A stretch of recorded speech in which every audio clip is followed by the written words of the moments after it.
اعوذ باللہ من الشیطان الرجیم بسم اللہ الرحمن الرحیم رب اشرح لی صدری ویسر لی امری واحلل عقدۃ من لسانی یفقہوا قولی اللہم فقہنا فی الدین ربی یسر ولا تعسر وتمم بالخیر وبک نستعین رب زدنی علما رب زدنی علما رب زدنی علما۔ السلام علیکم ورحمۃ اللہ وبرکاتہ۔ وعلیکم السلام ورحمۃ اللہ وبرکاتہ۔ کیا حال ہے آپ لوگوں کا؟ الحمدللہ، آپ کیسے ہیں؟ الحمدللہ۔ ہم اپنی کلاس کا آغاز کرتے ہیں۔ دورہ قرآن میں آج ہمارا 8 پارہ ہے اور سورہ انعام جو ہے وہ ہم پڑھ رہے ہیں۔ بسم اللہ الرحمن الرحیم وَلَوْ أَنَّنَا نَزَّلْنَا إِلَيْهِمُ الْمَلَائِكَةَ، اور اگر واقعتاً ہم ان پر فرشتے اتار دیتے اور مردے ان سے باتیں کرتے اور ہم ان کے سامنے ہر چیز جمع کر دیتے تب بھی وہ ایمان نہ لاتے۔ یعنی کہ وہ لوگ تھے جو نبی صلی اللہ علیہ وسلم سے آ کر معجزات کے لیے درخواست کیا کرتے تھے، تو اللہ تعالیٰ نے فرما رہے ہیں کہ اگر یہ سارے معجزے ان کے سامنے ظاہر ہو بھی جاتے تب بھی انہوں نے ایمان نہیں لانا تھا، کیونکہ اللہ رب العزت العلیم ہے، وہ لوگوں کے سینوں کے اندر کیا ہے وہ جانتے ہیں، ان کو پتہ ہے کہ یہ لوگ معجزے کیوں مانگ رہے ہیں۔ اللہ تعالیٰ چاہے لیکن ان میں سے اکثر جہالت برتتے ہیں۔ اور اسی طرح ہم نے ہر نبی کا انسان شیطانوں اور جن شیطانوں کو دشمن بنا دیا۔ یعنی جو جنات ہوتے ہیں ان میں تو شیطانیت ہوتی ہے، لیکن انسانوں کے اندر شیطانی صفات ہوتی ہیں نا، جس طرح نبی صلی اللہ علیہ وسلم کی حدیث ہے کہ شیطان انسان کے جسم کے اندر خون کی طرح دوڑتا ہے، تو جو لوگ زیادہ گناہ پر ہوتے ہیں ان کے اندر شیطانیت زیادہ ہوتی ہے۔ تو اس لیے اللہ تعالیٰ نے یہاں پر فرمایا کہ انسان شیطانوں اور جن شیطان جو دھوکہ دینے کے لیے ملمہ کی ہوئی باتیں ایک دوسرے کے دل میں ڈالتے ہیں، اور اگر آپ کا رب چاہتا تو وہ ایسا نہ کر سکتے۔ یعنی جو بھی وہ کام کرتے ہیں وہ اللہ کے اذن سے ہوتا ہے، یعنی ایسا نہیں ہے کہ اگر اللہ نہ چاہے اور پھر بھی ان کے اندر کوئی ایسی نعوذ باللہ پاور ہے کہ وہ اس طرح کا کام کر سکتے ہیں۔ چنانچہ آپ انہیں چھوڑ دیں اور جو وہ جھوٹ باندھتے ہیں، اور تاکہ اس جھوٹ کی طرف ان لوگوں کے دل مائل ہوں جو آخرت پر ایمان نہیں رکھتے، اور تاکہ وہ اسے پسند کریں اور تاکہ وہ بھی برائیاں کریں۔ جو یہ کرنے والے یعنی یہ کیا کرتے ہیں کہ جس طرح خود برائی کر رہے ہیں، یہ دوسرے لوگوں کو بھی اس برائی پر کنونس کرتے ہیں کہ وہ بھی ان کی طرح کی برائیاں کریں۔ تو کیا میں اللہ تعالیٰ کے سوا کسی اور کو منصف تلاش کروں، حالانکہ اس نے تمہاری جانب یہ کتاب مفصل نازل کی ہے۔ یعنی نبی صلی اللہ علیہ وسلم جو ہے وہ اللہ کے حکم سے یہ فرما رہے ہیں کہ میں اللہ کو چھوڑ کر کسی اور کی طرف جو ہے وہ لو لگاؤں، حالانکہ اللہ تعالیٰ نے تفصیل سے اپنی کتاب میں سب کچھ بتا دیا ہے، اور جن لوگوں کو ہم نے کتاب دی ہے وہ جانتے ہیں یقیناً وہ آپ کی رب کی طرف سے برحق نازل کی گئی ہے، لہٰذا آپ ہرگز شک کرنے والوں میں سے نہ ہو۔ یعنی جو اہل کتاب ہیں ان کو پتہ ہے یہ کتاب واقعی ہی اللہ کی طرف سے ہے، اور آپ کے رب کی بات سچائی اور انصاف میں مکمل ہے، کوئی اس کی بات بدلنے والا نہیں ہے، اور وہی سب کچھ سننے والا، سب کچھ جاننے والا ہے۔ یعنی اللہ کی بات جو ہے وہ تبدیل نہیں ہو سکتی، یعنی جو فیصلے ہیں وہ اللہ کے ہاتھ میں ہیں، جو چیز ہے وہ اللہ کے ہی حکم سے ہونی ہے، اور اگر آپ اکثریت کی اطاعت کریں جو زمین میں بستے ہیں تو وہ آپ کو اللہ تعالیٰ کے راستے سے بھٹکا دیں گے۔ یعنی اللہ رب العزت نبی صلی اللہ علیہ وسلم کی اصلاح فرما رہے ہیں، اور جیسے ہم قرآن پاک میں بھی دیکھتے ہیں تو اس میں ہمیں ملتا ہے کہ جو اکثریت ہوتی ہے نا ان کے لیے نیگیٹیوٹی بولی گئی ہے، اور جو کم ہے وہ پوزیٹیوٹی ہے۔ یعنی کیا ہے کہ جیسے اکثر لوگ جو ہے وہ عقل نہیں رکھتے، اکثر لوگ جیسے جاہل ہے، اکثر لوگ اللہ کی اطاعت نہیں کرتے، اکثر لوگ اللہ کا شکر ادا نہیں کرتے، تو اس طرح کے سنٹینس جو ہے وہ قرآن پاک میں بولے گئے۔ تو اللہ تعالیٰ فرما رہے ہیں کہ اگر آپ دنیا کے پیچھے لگ جائیں گے تو یہ تو آپ کو اللہ کے راستے سے ہی بھٹکا دیں گے، وہ تو محض گمان کی پیروی کرتے ہیں اور محض کیا سرائیاں کرتے ہیں، یقیناً آپ کا رب ہی خوب جاننے والا ہے جو اس کے راستے سے بھٹکتا ہے، اور وہ ہدایت یافتہ لوگوں کو بھی خوب جانتا ہے۔ چنانچہ اس میں سے کھاؤ جس پر اللہ تعالیٰ کا نام ذکر کیا گیا ہے، اگر تم اس کے آیات پر ایمان رکھنے والے ہو۔ یعنی یہ کیا تھا کے جو یعنی مکہ کے لوگ تھے، جب مردار حرام کیا گیا تو وہ یہ آ کر نبی سے بات کیا کرتے تھے کہ وہ چیز جس کو تم اپنی چھری سے، یعنی جس جانور کو اپنی چھری سے ذبح کرتے ہو اس کو تو کھا لیتے ہو، تو جس کو اللہ سننے کی چھری سے ذبح کرتا ہے اس کو تم نہیں کھاتے، یعنی جو مر جاتا ہے اس کو تم نہیں کھاتے۔ تو کیونکہ مرے ہوئے پہ یعنی کوئی بھی قدرتی آفت سے جو مرتا ہے تو وہ مردار ہے نا، اس پر اللہ کا نام نہیں لیا جاتا، تو اس سے منع کیا گیا۔ تو وہ اس میں یہ لاجک پیش کرتے تھے، تو اللہ تعالیٰ نے فرمایا کہ چنانچہ اسی میں سے کھاؤ جس پر اللہ تعالیٰ کا نام ذکر کیا گیا، اور تمہیں کیا ہے کہ تم اس میں سے نہ کھاؤ جس پر اللہ تعالیٰ کا نام ذکر کیا گیا ہے، حالانکہ یقیناً وہ تفصیل سے تمہیں بتا چکا ہے جو اس نے تم پر حرام کیا ہے۔ جس طرح کل ہم نے پڑھا نا کہ انہوں نے خود سے ہی حلال کردہ جانوروں کو اپنے اوپر حرام کیا ہوا تھا، یا ایسی اشیاء جن کو اللہ نے حلال کیا ہے ان کو خود انسان اپنے اوپر حرام کر لے، سوائے اس کے کہ جس کے لیے تمہیں مجبور کر دیا جاؤ۔ اور بلا شبہ بہت سے لوگ یقیناً اپنی خواہشات کے ساتھ بغیر کسی علم کے گمراہ کرتے ہیں، یقیناً آپ کا رب حد سے گزرنے والوں کو زیادہ جاننے والا ہے۔ اور تم گناہ کے ظاہر کو بھی چھوڑ دو اور اس کے باطن کو بھی، یعنی کوئی بھی اسم ہے تو ظاہر سے مراد یعنی اس کی یعنی اس کے یعنی وہ فزیکل ہے، یعنی کس طرح، یعنی اس کے جو ہاتھ پاؤں آنکھ یعنی جو گناہ کرتی ہے، ٹھیک ہے۔ اور یہاں پہ باطن سے مراد اس کے دل کے گناہ ہیں، جیسے بغض ہے، کینہ ہے، حسد ہے، تو جس کا تعلق اس کے سینے سے ہے۔ اور اس کے باطن کو بھی، جو لوگ گناہ کماتے ہیں یقیناً اس کا جلد بدلہ دیا جائے گا جو وہ کیا کرتے تھے، اور جس پر اللہ تعالیٰ کا نام ذکر نہیں کیا گیا اس میں سے نہ کھاؤ، اور بلا شبہ وہ یقیناً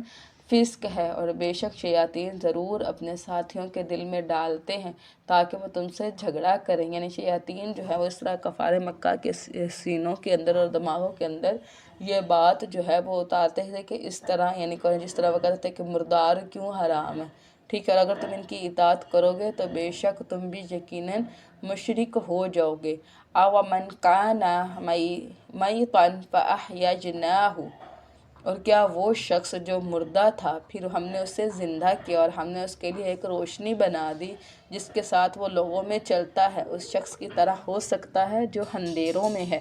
اور اس سے نکلنے والا نہیں۔ اس طرح کافروں کے لیے خوشنما بنا دیے گئے ہیں جو وہ عمل کرتے ہیں۔ یہ آیت جو ہے وہ نبی صلی اللہ علیہ وسلم کے چچا سیدنا حمزہ کے بارے جو ہے وہ اتاری گئی ہے، یعنی نبی صلی اللہ علیہ وسلم کے جو چچا تھے وہ یعنی اسلام جو ہے وہ نہیں لے کر آئے تھے، ٹھیک ہے، اور وہ ایک دن شکار پر جو ہے وہ گئے ہوئے تھے، اور جو ابو جہل تھا اس نے نبی صلی اللہ علیہ وسلم کے اوپر نعوذ باللہ لد جو ہے وہ پھینک دی تھی۔ جب وہ شکار سے واپس آیا تو ایک یعنی لونڈی جو تھی انہوں نے آ کر یعنی سیدنا حمزہ کو بتایا کہ تمہارے جو بھتیجے آج ان کے ساتھ ابو جہل نے بہت برا کیا کہ ان کے ساتھ یہ کیا، تو ان کو بڑا غصہ آیا، ان کے ہاتھ میں تیر اور کمان تھا،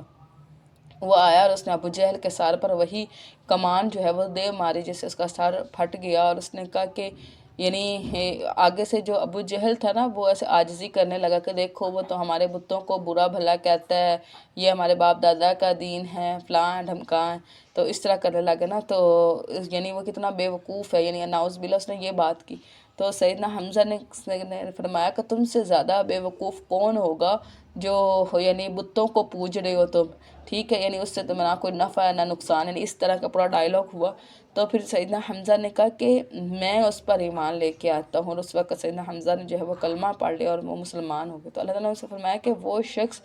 جس کو اللہ تعالیٰ جو مردہ تھا یعنی وہ کفر پر تھا نا، پھر اللہ نے اس کو زندہ کیا، یعنی انہیں ایمان کی روشنی دی، اور پھر اس روشنی میں وہ چلتے رہے، یعنی کیا ہوا کہ ہدایت پر رہی، اس شخص کی طرح ہو سکتا جو اندھیروں میں ہے، اس سے مراد ابو جہل ہے جو کفر کے اندھیروں میں تھا اور اس سے نکلنے والا نہیں ہے، یعنی وہ اپنے کفر پر ہی ڈٹا ہوا ہے۔ اسی طرح کافروں کے لیے خوشنما بنا دیے گئے جو وہ عمل کرتے ہیں، ان کو لگتا ہے کہ وہ بڑے اچھے اعمال کر رہے ہیں کہ اپنے باپ دادا کے دین پر ہیں، اور اسی طرح ہم نے ہر بستی میں اس کے بڑوں کو مجرم بنا دینے، جو وہاں کے یعنی ہائی سٹیٹس اپر کلاس تھی وہ کیا ہوتی ہے کہ وہ مجرم ہوتی ہے تاکہ وہ اس میں مکر و فریب کرے، یعنی اس میں وہ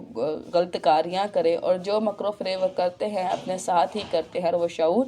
نہیں رکھتے، اور جب ان کے پاس کوئی نشانی آتی ہے وہ کہتے ہیں کہ ہم ہرگز نہیں مانیں گے یہاں تک کہ ہمیں بھی اس جیسا دیا جائے جو اللہ تعالیٰ کے رسولوں کو دیا گیا. یعنی وہ کہتے ہیں کہ جیسی وہی اللہ تعالیٰ نے نبی صلی اللہ علیہ وسلم کو دیا ویسی ہمیں بھی دی جائے. اللہ تعالیٰ زیادہ جاننے والا ہے جہاں وہ اپنی رسالت کو رکھتا ہے. یعنی اللہ کو پتہ ہے کہ اللہ تعالیٰ نے اپنی رسالت اور نبوت کہاں پہ رکھنی ہے. ان کے منہ سے مانگنے سے نہیں مل سکتی. جن لوگوں نے جرم کیے جلد ہی انہیں اللہ تعالیٰ کے ہاتھ سے ذلت اور سخت عذاب پہنچے گا اس وجہ سے کہ وہ مکر و فریب کرتے تھے. تو جس شخص کو اللہ تعالیٰ چاہتا ہے یہ کہ اسے ہدایت دے اس کا سینہ اسلام کے لیے کھول دیتا ہے. یعنی کیا کرتا ہے کہ اللہ تعالیٰ اس کے دل میں اسلام کے لیے وسعت پیدا کر دیتا ہے. اور جسے وہ چاہتا ہے کہ اسے گمراہ کر دے اس کا سینہ تنگ نہایت گھٹا ہوا بنا دیتا ہے. یہاں پہ جو گھٹا لفظ استعمال کیا نا حراجہ. سیدنا عمر جو ہیں انہوں نے ایک دفعہ کہا کہ کسی چرواہے کو بلا کر لائے. تو ایک چرواہے کو بلایا گیا اور اس سے پوچھا گیا کہ حراجہ کس کو کہتے ہیں. تو انہوں نے کہا کہ حراجہ یعنی جنگل میں ایک ایسے درخت کو کہتے ہیں کہ جس کے ارد گرد بہت سارے درخت ہوں اور ان درختوں نے اس کو گھیرا ہوا ہو اس بڑے درخت کو جہاں پر جو جانور ہے وہ پہنچ نہ پائے یعنی اس کو کھا نہ سکے. ٹھیک ہے. تو اس کو آیت اللہ تعالیٰ یعنی اللہ تعالیٰ نے اپنی قرآن میں بتایا کہ اس کا سینہ اتنا تنگ ہوتا ہے کہ قرآن کی اور اس نور کی جو روشنی ہے ہدایت ہے اس کے اندر جو ہے اس تنگ سینے کے اندر اتر ہی نہیں سکتی. یعنی آپ جتنا بھی اس کو اصلاح کر لیں وہ اس کو ایکسیپٹ کرنے والا نہیں ہے. گویا کہ وہ مشقت سے آسمان میں چڑھ رہا ہے. اسی طرح اللہ تعالیٰ گندگی ڈال دیتا ہے ان لوگوں پر جو ایمان نہیں لاتے. یعنی یہ کفر گندگی ہے اور یہ آپ کے رب کا سیدھا راستہ ہے. یقیناً ہم نے اپنے یاد تفصیل سے ان لوگوں کے لیے بیان کرتی ہیں جو نصیحت قبول کرتے ہیں. ان کے رب کے پاس ان کے لیے سلامتی کا گھر ہے. اس سے مراد جنت ہے اور اس وجہ سے ان کا مددگار ہے جو وہ عمل کیا کرتے تھے. اور جس دن وہ ان سب کو جمع کرے گا اے جنوں کے گروہ یقیناً تم نے انسانوں میں سے بہت سو کو دوست بنایا تھا. یعنی یہ کیا ہوتا ہے کہ جنات اور انسانوں کے نا آپس میں پیکٹ ہوئے ہوتے ہیں کہ جنات جو ہے وہ انسانوں کے کچھ نہ کچھ سم ہاؤ کوئی کام کر دیتے ہیں اس کے بدلے میں انسان جو ہے وہ یعنی کفر پہ جو ہے وہ تل جاتے ہیں. تو اس طرح یعنی ایک دوسرے کو وہ فائدہ دیتے ہیں اور انسانوں میں سے ان کے ساتھی کہیں گے اے ہمارے رب ہم نے ایک دوسرے سے خوب فائدہ اٹھایا اور ہم اپنے وقت کو پہنچ گئے جو تو نے ہمارے لیے مقرر کیا تھا. یعنی اللہ نے جو حشر کا وقت اور جو موت کا وقت تھا یعنی اس تک ہم پہنچ گئے. اللہ تعالیٰ فرمائے گا تمہارا ٹھکانہ آگ ہے جس میں ہمیشہ رہو گے مگر جو اللہ تعالیٰ چاہے یعنی جس سے اللہ تعالیٰ چاہے گا جو نیکی. یعنی جنوں میں بھی ایسے ہیں جو نیک روح ہیں اور انسان بھی ایسے ہیں جو نیک صفات والے. تو اللہ ان میں سے جن کو چاہے گا بخش دے گا جو اللہ تعالیٰ چاہے. یقیناً آپ کا رب کمال حکمت والا اور سب کچھ جاننے والا ہے. اور اسی طرح ہم بعض ظالموں کو بعض کا ساتھی بنا دیتے ہیں اس وجہ سے جو وہ کماتے ہیں. جیسے کہتے ہیں نا کہ برے جو ہوتے ہیں نا وہ ایک دوسرے کو تلاش کر لیتے ہیں اور ایک دوسروں کے ساتھ رہنا پسند کرتے ہیں کیونکہ وہ سیم صفت کے ہوتے ہیں نا. تو جو نیک صفت ہوتا ہے وہ برائی کے اندر رہے تو اس کا سینہ کڑتا ہے. تو اللہ تعالیٰ سے فرما رہا ہے کہ بعض کو بعض کا ساتھی جو ظالم ہوتے ہیں وہ اپنے جیسے ظالموں کو ہی پسند کرتے ہیں. ٹھیک ہے. اے جنو انس یا معاشر الجن والانس علم یأتیکم رسول. اے جن و انس کے گروہ کیا تمہارے پاس تم ہی میں سے رسول نہیں آئے تھے. یعنی نبی صلی اللہ علیہ وسلم جو ہے وہ تمام لوگوں کے لیے جو ہے وہ رسول بنا کر بھیجے گئے اور نبی صلی اللہ علیہ وسلم جو ہے وہ جنات کی طرف بھی رسول بنا کر بھیجے گئے. ٹھیک ہے. اس سے ہمیں حدیث سے پڑھتا چلتا ہے اور نبی صلی اللہ علیہ وسلم آگے سورہ جن ہم پڑھیں گے. اور کسی طرح نبی صلی اللہ علیہ وسلم نے ان جنات کی پھر اصلاح کی تھی. ٹھیک ہے. اور نبی صلی اللہ علیہ وسلم سے آ کر دین سیکھا کرتے تھے جو تمہیں میری آیات سناتے ہوں اور تمہیں تمہارے اس دن کی ملاقات سے ڈراتے ہوں. یعنی اس دن حشر والے دن ان سے سوال کیا جائے گا کیا رسولوں نے اپنی ذمہ داری تم تک نہیں پہنچائی تھی. وہ کہیں گے ہم اپنے آپ پر خود گواہی دیتے ہیں اور ان کو دنیا کی زندگی نے دھوکے میں رکھا اور وہ اپنے خلاف گواہی دیں گے. یعنی اس دن وہ خود اپنے منہوں سے یہ گواہی دیں گے کہ جو دنیا نے ہمیں اپنی طرف ہی مائل کیا ہوا تھا. ہمیں یہ سوچ ہی نہیں آئی کہ ہم آخرت کے لیے بھی کچھ سامان جو ہے وہ جمع کر لیں، یقیناً وہی کافر تھے۔ یہ اس لیے ہوا کہ آپ کا رب بستیوں کو ظلم کے ساتھ تباہ کرنے والا نہ تھا کہ اس کے باشندے بے خبر ہوں۔ یعنی اللہ ایسا نہیں ہے کہ کسی انسان پر ایسے ہی کوئی عذاب لے آئے اور اس کو پتہ بھی نہیں۔ اللہ تعالیٰ نے پوری ایک شریعت دی ہے، اللہ نے نبی دیے ہیں، اللہ نے ایسے لوگ دیے ہیں جو اس شریعت پر قائم ہوتے ہیں، ٹھیک ہے۔ پھر جو اس کا انکار کرتا ہے تو ان پر اللہ کا عذاب آتا ہے، اور ہر ایک کے لیے اس کے درجات ہیں اس کی وجہ سے جو انہوں نے عمل کیے، اور آپ کا رب اس سے ہرگز بے خبر نہیں جو وہ عمل کرتے ہیں، اور آپ کا رب ہر طرح بے نیاز کمال رحمت والا ہے۔ اگر وہ چاہے تمہیں لے جائے اور تمہارے بعد جسے چاہے جان نشین بنا دے، جیسا کہ اس نے تمہیں دوسرے لوگوں کی اولاد سے پیدا کیا ہے۔ یعنی اللہ رب العزت کے لیے کچھ بھی مشکل نہیں ہے کہ وہ تم لوگوں کو لے جائے اور نہیں لے۔ جیسے ہم اگر اپنے باپ دادا پڑ دادا سکھر دادا پیچھے دیکھیں تو یعنی وہ اب موجود نہیں ہے، تو اللہ کے لیے مشکل ہے کہ اللہ یعنی ہمیں لے جائے اور پھر ایسی قوم لے آئے جو ہم سے زیادہ اللہ کی اطاعت کرنے والے۔ کیا ایسا نہیں تھا کہ یعنی انسان سے پہلے اس دنیا میں جن رہا کرتے تھے، انہوں نے جب یعنی اللہ نے ان کو مار بگایا اور پھر انسانوں کو جگہ دے دی، اور اگر انسان ایسا کرے تو پھر نہیں آ سکتی۔ یعنی اب جس طرح سے بھی اینگل سے سوچ لے، اللہ کے لیے کچھ بھی مشکل نہیں ہے۔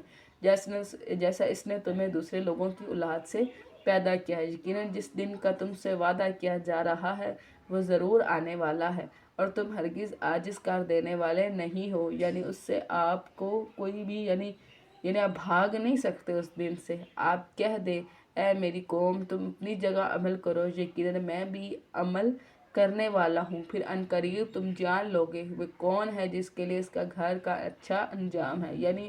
حشر کو ہوگا معلوم کہ جیتا کون اور ہارا کون۔ یعنی یہ حشر والے دن پتہ چلے گا کہ کس نے کامیابی حاصل کی اور کس نے ناکامی حاصل کی۔ یعنی دنیا تو دنیا ہے، اور دنیا تو آزمائش کا گھر ہے، اس میں آزمائشیں آتی رہتی ہے، اس میں جیت ہار نہیں ہے، بلکہ جو جنت میں داخل کر گیا وہی فلاح پا گیا، اس کو ہی اللہ تعالیٰ نے کامیاب کیا ہے اور کامیاب کہا ہے، اور جو جہنم میں چلا گیا تو اب اس کی واپسی کا کوئی ٹھکانہ نہیں ہے، ساری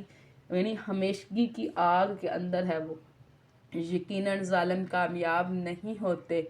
اور انہوں نے اللہ تعالیٰ کے لیے اور اس میں سے جو اس نے پیدا کیا کھیتی اور مویشیوں میں سے ایک حصہ مقرر کیا ہے، بس انہوں نے اپنے خیال کے مطابق کہا یہ اللہ تعالیٰ کا حصہ ہے اور یہ ہمارے شریکوں کا حصہ ہے، چنانچہ جو ان کے شریکوں کے لیے ہے وہ تو اللہ تعالیٰ کو نہیں پہنچتا، اور جو اللہ تعالیٰ کے لیے ہے وہ تو ان شریکوں کی طرف پہنچ جاتا ہے، پورا ہے جو وہ فیصلہ کرتے۔ جیسے ہم نے پہلے دیکھا کہ انہوں نے جانوروں میں سے ایسے جانور جو تھے وہ اپنے بتوں کے نام پر چھوڑے ہوئے تھے، ایسے ہی اپنی فصلوں میں بھی وہ کیا کرتے تھے کہ حصے مقرر کیے ہوئے تھے کہ اتنے حصے جو ہیں وہ اپنے شریکوں کو دیں گے، اور اس میں سے کچھ حصہ جو ہے وہ اللہ کے لیے رکھ دیتے۔ اللہ تعالیٰ فرما رہے ہیں کہ جو ان کے حصے ہیں چونکہ وہ شریکوں کے ہیں تو اللہ اس کو نہیں لیتا، ٹھیک ہے، اور جو اللہ کا حصہ ہے وہ لے لیتے ہیں۔ وہ اس طرح کیونکہ وہ شرک کی وجہ سے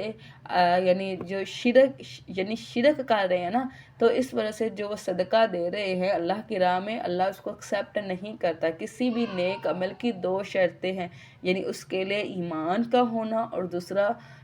سنت رسول کا ہونا، تو وہ ان کی نہیں ہے۔ تو اللہ تعالیٰ فرما رہا ہے کہ جو ان کے ہے وہ اللہ کو نہیں پہنچتے، بلکہ جو اللہ کا ہے وہ بھی ان کے ہی شریکوں کو پہنچتا ہے۔ اور اسی طرح بہت سے مشرکوں کے لیے ان کے شریکوں نے ان کی اولاد کے قتل کو خوشنما بنا دیا۔ اب یہ کیا کرتے ہیں، اس میں بہت سارے طریقے، یعنی جس طرح بیٹیوں کو وہ قتل کر دیا کرتے تھے، اس کو یار نہیں سمجھا جاتے تھے، اور اس میں یہ بھی ہے کہ وہ اپنے بیٹوں کو اس طرح مجاوروں پر جا کر جو ہے وہ منت مانگ کر ذبح کیا کرتے تھے تاکہ وہ ان کو برباد کر دے، اور تاکہ ان پر ان کے دین ہی کو مشتبہ بنا دے، یعنی اپنے دین کے بارے میں ہی وہ شبے میں پڑ جائے۔ اور اگر اللہ تعالیٰ چاہتا تو وہ ایسا نہ کرتے، چنانچہ آپ ان کو چھوڑ دو، اور جو وہ جھوٹ باندھے ہیں اللہ پر، جو وہ جھوٹ باندھ رہے ہیں ان کو ان کے جھوٹ میں ہی چھوڑ دو۔ اور اپنے زوم باطن میں انہوں نے کہا کہ یہ جانور اور یہ کھیت ممنوع ہیں، یعنی خود سے ہی انہوں نے کہا، جس طرح ہم نے وہ صائبہ اور حام اور وسیلہ والے جانور پڑے، اور اس طرح یہ کھیت بھی کہ یہ ان کے شریکوں کے ہیں تو یہ ممنوع ہیں، اور انہیں کوئی نہیں کھائے گا مگر وہی جسے ہم اپنے خیال کے مطابق چاہیں گے. یعنی انہوں نے خود سے ہی یہ سارے اصول و ضوابط مقرر کیے ہوئے تھے، حالانکہ اللہ نے ان کو اس میں سے کسی سے بھی نہیں روکا تھا. اور کچھ جانور ہیں ان کی پشتیں حرام کر دی گی. اب وہ کیا کرتے تھے کہ جو یہ جیسے کان پھٹی اونٹنی تھی یا حام اونٹ تھا، اس طرح کے جو جانور تھے جو انہوں نے ان کے نام رکھے ہوئے تھے، وہ ان پر نہ تو سوار ہوتے تھے، نہ ان سے دودھ دوتے تھے، اور جس فصل میں وہ چر رہے ہوتے تھے اس میں سے اس کو پیچھے نہیں ہٹایا کرتے تھے. اور کچھ جانور ہیں جن پر وہ اللہ تعالیٰ کا نام ذکر نہیں کرتے، اس پر جھوٹ باندھتے ہوئے جلد ہی وہ انہیں اس کا بدلہ دے گا اس وجہ سے جو وہ جھوٹ باندھتے ہیں. اور انہوں نے کہا جو بھی ان جانوروں کو پیٹوں میں ہے وہ خالصتاً ہمارے مردوں کے لیے. اب وہ کیا ہے کہ جب کسی کو یعنی جس طرح ہم نے پڑھا نا کہ پیٹ کو جانور کو جب ذبح کرتے تھے تو اس کے اندر سے یعنی اگر وہ یعنی نر نکلتا تو وہ صرف اور صرف مرد کھایا کرتے تھے، اور وہ ہماری بیویوں پر حرام ہے، یعنی اس میں سے وہ بیویاں نہیں کھا سکتی تھی ان کی عورتیں. اور اگر وہ مردہ ہوتا تو اس میں سے سب شریک ہوتے، یعنی اگر وہ جو جانور ہے وہ مردہ ہوتا تو پھر سب ہی اس کو کھا لیتے تھے. اللہ تعالیٰ انہیں جلد ہی ان کی بات بنانے کی سزا دے گئی. اللہ نے کوئی اصول اس کے لیے نافذ نہیں کیا تھا، نہ بتایا تھا کہ اس کو مرد کھائیں گے اور اس کو عورتیں، لیکن انہوں نے خود سے ہی اس کو اس طرح اصول بنا کے اس کو جوڑ اللہ کی طرف دیا تھا. یقیناً وہ کمال حکمت والا اور سب کچھ جاننے والا ہے. یقیناً وہ لوگ گھاٹے میں پڑ گئے جنہوں نے اپنی اولاد کو حماقت میں بغیر علم کے قتل کیا. یعنی شیطان کیا ہے کہ وہ مفلسی کے ڈر سے یہ بات ذہن میں ڈالتا ہے کہ اپنی اولاد کو قتل کرو. اور یہ صرف تب کی بات نہیں ہے، اب بھی ہمارا سمجھ لیں کہ یعنی کتنے فیصد جو ابورشنس ہیں وہ کس وجہ یعنی کچھ گناہ کی وجہ سے ہوتے ہیں، اور کچھ جو ہے وہ اس خوف کی وجہ سے ہی ہوتے ہیں کہ جو آنے والا بچہ ہے اس کا رزق کہاں سے لایا جائے گا. تو اللہ تعالیٰ تو نبی صلی اللہ علیہ وسلم کے تھرو حدیث میں بتاتا ہے کہ جب 120 یعنی جو دن گزر چکے ہوتے ہیں نا تو ایک فرشتہ آتا ہے اور وہ اس کا سارا رزق اور اس کا جینڈر اور اس کی عمر اور اس کا ایمان ایچ اینڈ ایوری تھنگ جو ہے وہ اس کی لکھ کے چلا جاتا ہے. یعنی آنے والا بچہ جو ہے وہ اپنا رزق اپنے ساتھ لے کر آتا ہے. لیکن ابھی بھی ہمارے ہاں یعنی نبی کی حدیث ہے کہ زیادہ بچے پیدا کرنے والے، لیکن ہم اس وجہ سے بچے جو ہے وہ کم پیدا کرتے ہیں کہ ہم اس کو کھلائیں گے کیسے، پلائیں گے کیسے، یہ سارا کچھ. تو حماقت میں بغیر علم کے قتل کیا اور انہوں نے اللہ تعالیٰ پر جھوٹ باندھتے ہوئے اس کو حرام کہا لیا جو اللہ تعالیٰ نے ان کو رزق دیا تھا. یقیناً وہ گمراہ ہو گئے. یعنی اللہ نے تو رزق دیا تھا یہ جانور اور کھیت، اور انہوں نے خود اس کو اپنے اوپر حرام کر لیے اور ہدایت پانے والے نہیں ہیں. وَهُوَ الَّذِي أَنشَأَ جَنَّاتٍ، اور وہ اللہ تعالیٰ ہی ہے جس نے باغات کو پیدا کیا چھجوں پر چڑھائے ہوئے اور نہ چڑھائے ہوئے. یعنی اس سے مراد وہ بیلیں ہیں جو درختوں کے اوپر چڑھتی ہیں، اور کھجوروں اور کھیتوں کو اور اس کے پھل مختلف ہوتے ہیں. یعنی یہ کھجور اور کھیت یہ اللہ کی نعمتیں ہیں، اور زیتون اور انار کو باہم ملتے جلتے یعنی ان کے ذائقے، کلر اور ان کی شکل و صورت جو ہے وہ ملتے جلتے اور نہ ملتے جلتے بھی، یعنی ان کی یعنی سٹرکچر جو ہے وہ ملتا جلتا بھی اور مختلف بھی ہے. جب وہ پھل لائے ان کے پھل کھاؤ اور اس کے کٹائی کے دن اللہ تعالیٰ کا حق ادا کرو. اللہ تعالیٰ نے جو صدقہ کہا ہے وہ عشر کی صورت میں ہے کہ جب آپ اپنی فصل کا پھل کاٹے تو اس میں سے عشر دے اور حد سے نہ گزرو. یقیناً اللہ تعالیٰ حد سے گزرنے والوں کو پسند نہیں کرتا. ان مویشیوں میں سے کچھ بوجھ اٹھانے والے ہیں، یعنی اس سے مراد وہ جانور ہیں جو بار برادری میں کام آتے ہیں، جیسے گھوڑے ہیں، اونٹ ہیں، گدھے ہیں، خچر ہیں، اور کچھ زمین سے لگے ہوئے ہیں. اس سے مراد وہ جانور ہیں جن کے قد چھوٹے ہیں، جیسے بکری ہے، بھیڑ ہے، ٹھیک ہے. اور اس میں سے جو اللہ تعالیٰ نے تمہیں رزق دیا ہے کھاؤ اس میں سے جو اللہ نے تمہیں رزق دینے. اللہ تعالیٰ نے جن جانوروں کو حلال ٹھہرایا ہے اس کو کھاؤ اور شیطان کے قدموں کے پیچھے نہ چلو، یعنی شیطان جس طرح اپنے حرام اور حلال کے اصول بتا رہا ہے اس کے پیچھے نہیں چلنا، یقیناً وہ تمہارا کھلا دشمن ہے۔ 8 قسمیں ہیں، 2 بھیڑ سے یعنی نر بھیڑ اور مادہ بھیڑ، اور 2 بکری سے یعنی نر بکری اور مادہ بکری۔ آپ پوچھیں کہ اللہ تعالیٰ نے دونوں نروں کو حرام کیا ہے، یعنی بھیڑ نر اور بھیڑ یعنی نر بکری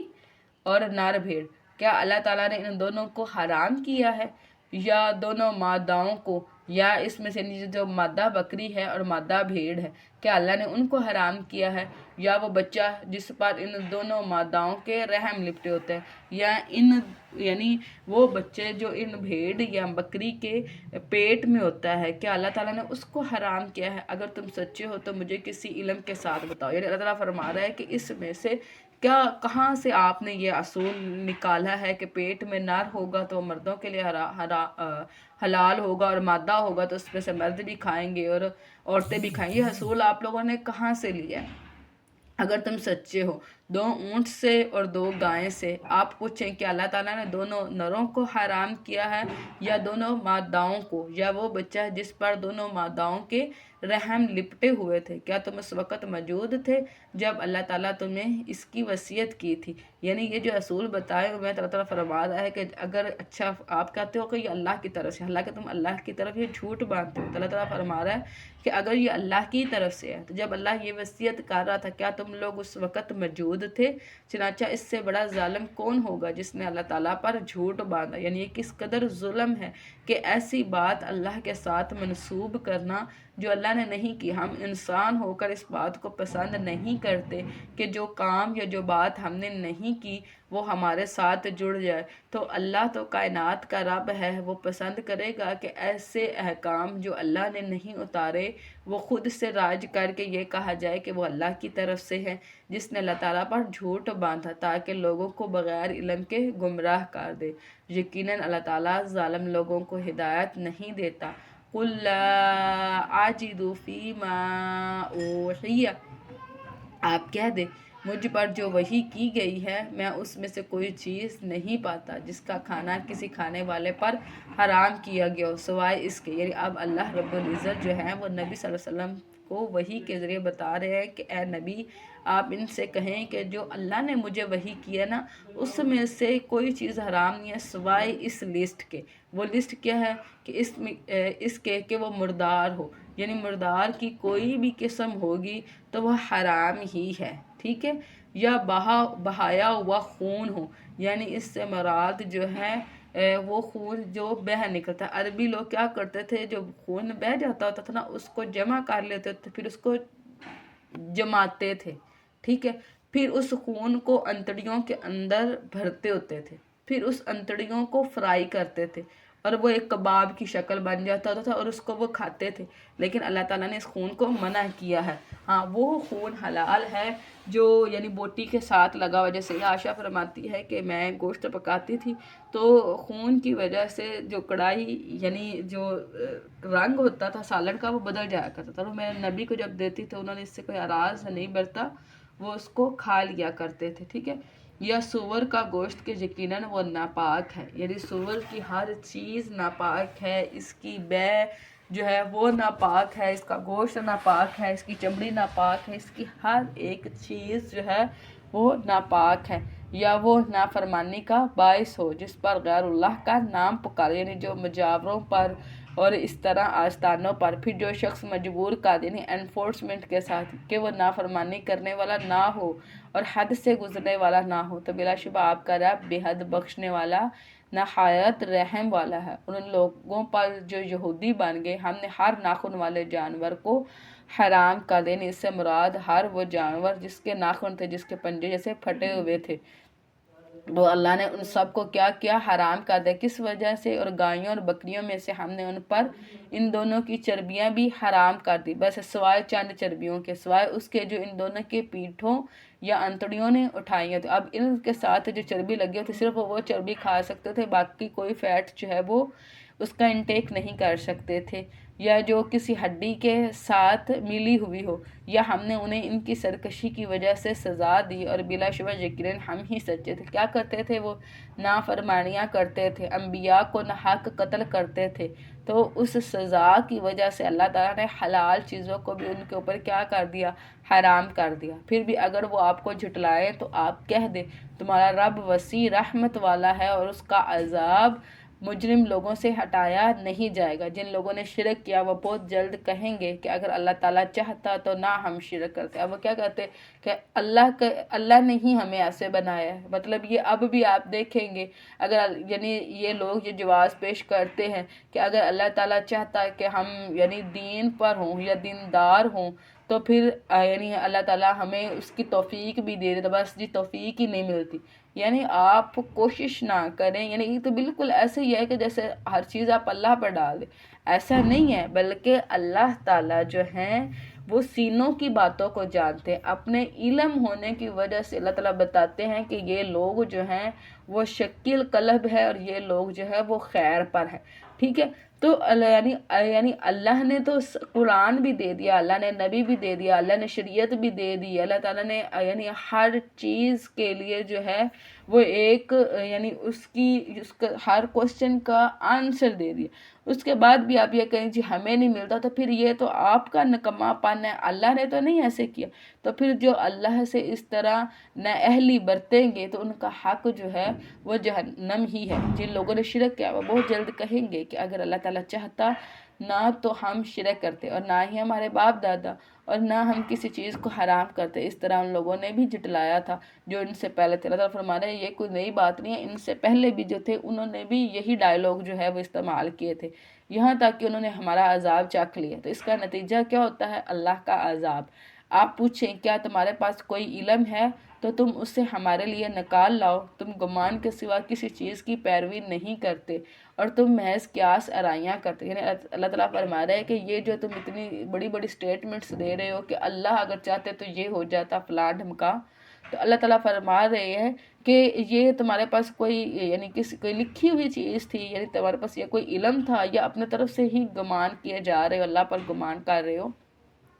آپ کہہ دیں کامل دلیل اللہ تعالیٰ ہی کے پاس ہے، چنانچہ اگر وہ چاہتا تو تم سب کو وہ ضرور ہدایت دے دیتا۔ ہاں، اللہ رب العزت نے سینے کے اندر یہ بات رکھی ہے کہ اس نے خیر کی طرف جھکنا ہے یا شر کی طرف جھکنا ہے، ٹھیک ہے۔ یہ آپ کا اسلام جو ہے وہ چوائس کے ساتھ ہے، ٹھیک ہے، کہ آپ اس کو چوز کرتے ہیں یا نہیں کرتے، انفورسمنٹ کے ساتھ نہیں ہے۔ لیکن اللہ تعالیٰ فرما رہے ہیں ہاں اگر اللہ تعالیٰ چاہے تو وہ تمام جو دنیا کے انسان ہیں ان کے سینوں کے اندر خیر پیدا کر دیں، اور اگر چاہیں تو ساری خیر کو نکال کر کفر پیدا کر دیں۔ کیونکہ انسان کا جو دل ہے وہ رب کریم کی 2 انگلیوں کے درمیان ہے، تو تم سب کو وہ ضرور ہدایت دے دیتا۔ آپ کہہ دے تم اپنے گواہ لاؤ جو گواہی دے کہ یقیناً اللہ تعالیٰ ہی نے ان کو حرام کیا ہے۔ پھر اگر وہ گواہی دے بھی دے تو آپ ان کے ساتھ گواہی نہ دیں اور نہ ہی ان کی خواہشات کی پیروی کریں جن لوگوں نے ہمارے آیات کو جھٹلایا، جو آخرت پر ایمان رکھتے ہیں۔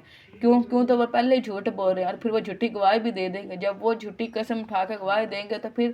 اے نبی آپ کی گواہی کی کیا اہمیت رہ جائے گی، ٹھیک ہے۔ تو بات تو پھر وہی کنفیوزنگ ہی رہے گی کہ آپ دونوں نے قسم اٹھا لیا تو پھر کس پر یقین کریں۔ تو اس لیے اللہ تعالیٰ نے فرمایا کہ اگر وہ گواہی دے بھی دے تو اے نبی آپ نے گواہی نہیں دینی۔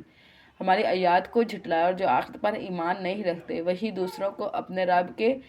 برابر قرار دیتے ہیں۔ قُلْ تَعَالَوْا اَتْلُ مَا حَرَّمَ، آپ کہہ دیں آؤ میں پڑھ کر سناتا ہوں جو تمہارے رب نے تم پر حرام کیا ہے، یہ کہ تم اس کے ساتھ کسی چیز کو شریک نہ ٹھہراؤ۔ یعنی اب اللہ تعالیٰ فرما رہے ہیں کہ حرام کردہ چیزیں میں آپ کو بتاتا ہوں کہ اللہ کے رب ہونے میں کسی چیز کو بھی اس کے ساتھ شامل نہ کیا جائے، اور والدین کے ساتھ نیک سلوک کرو۔ اللہ جو ہے وہ خالق ہے، یعنی اس نے انسان کو پیدا کیا ہے، اور اللہ نے اپنے خالق ہونے کے ساتھ ان لوگوں کا ذکر کیا ہے جو اللہ کی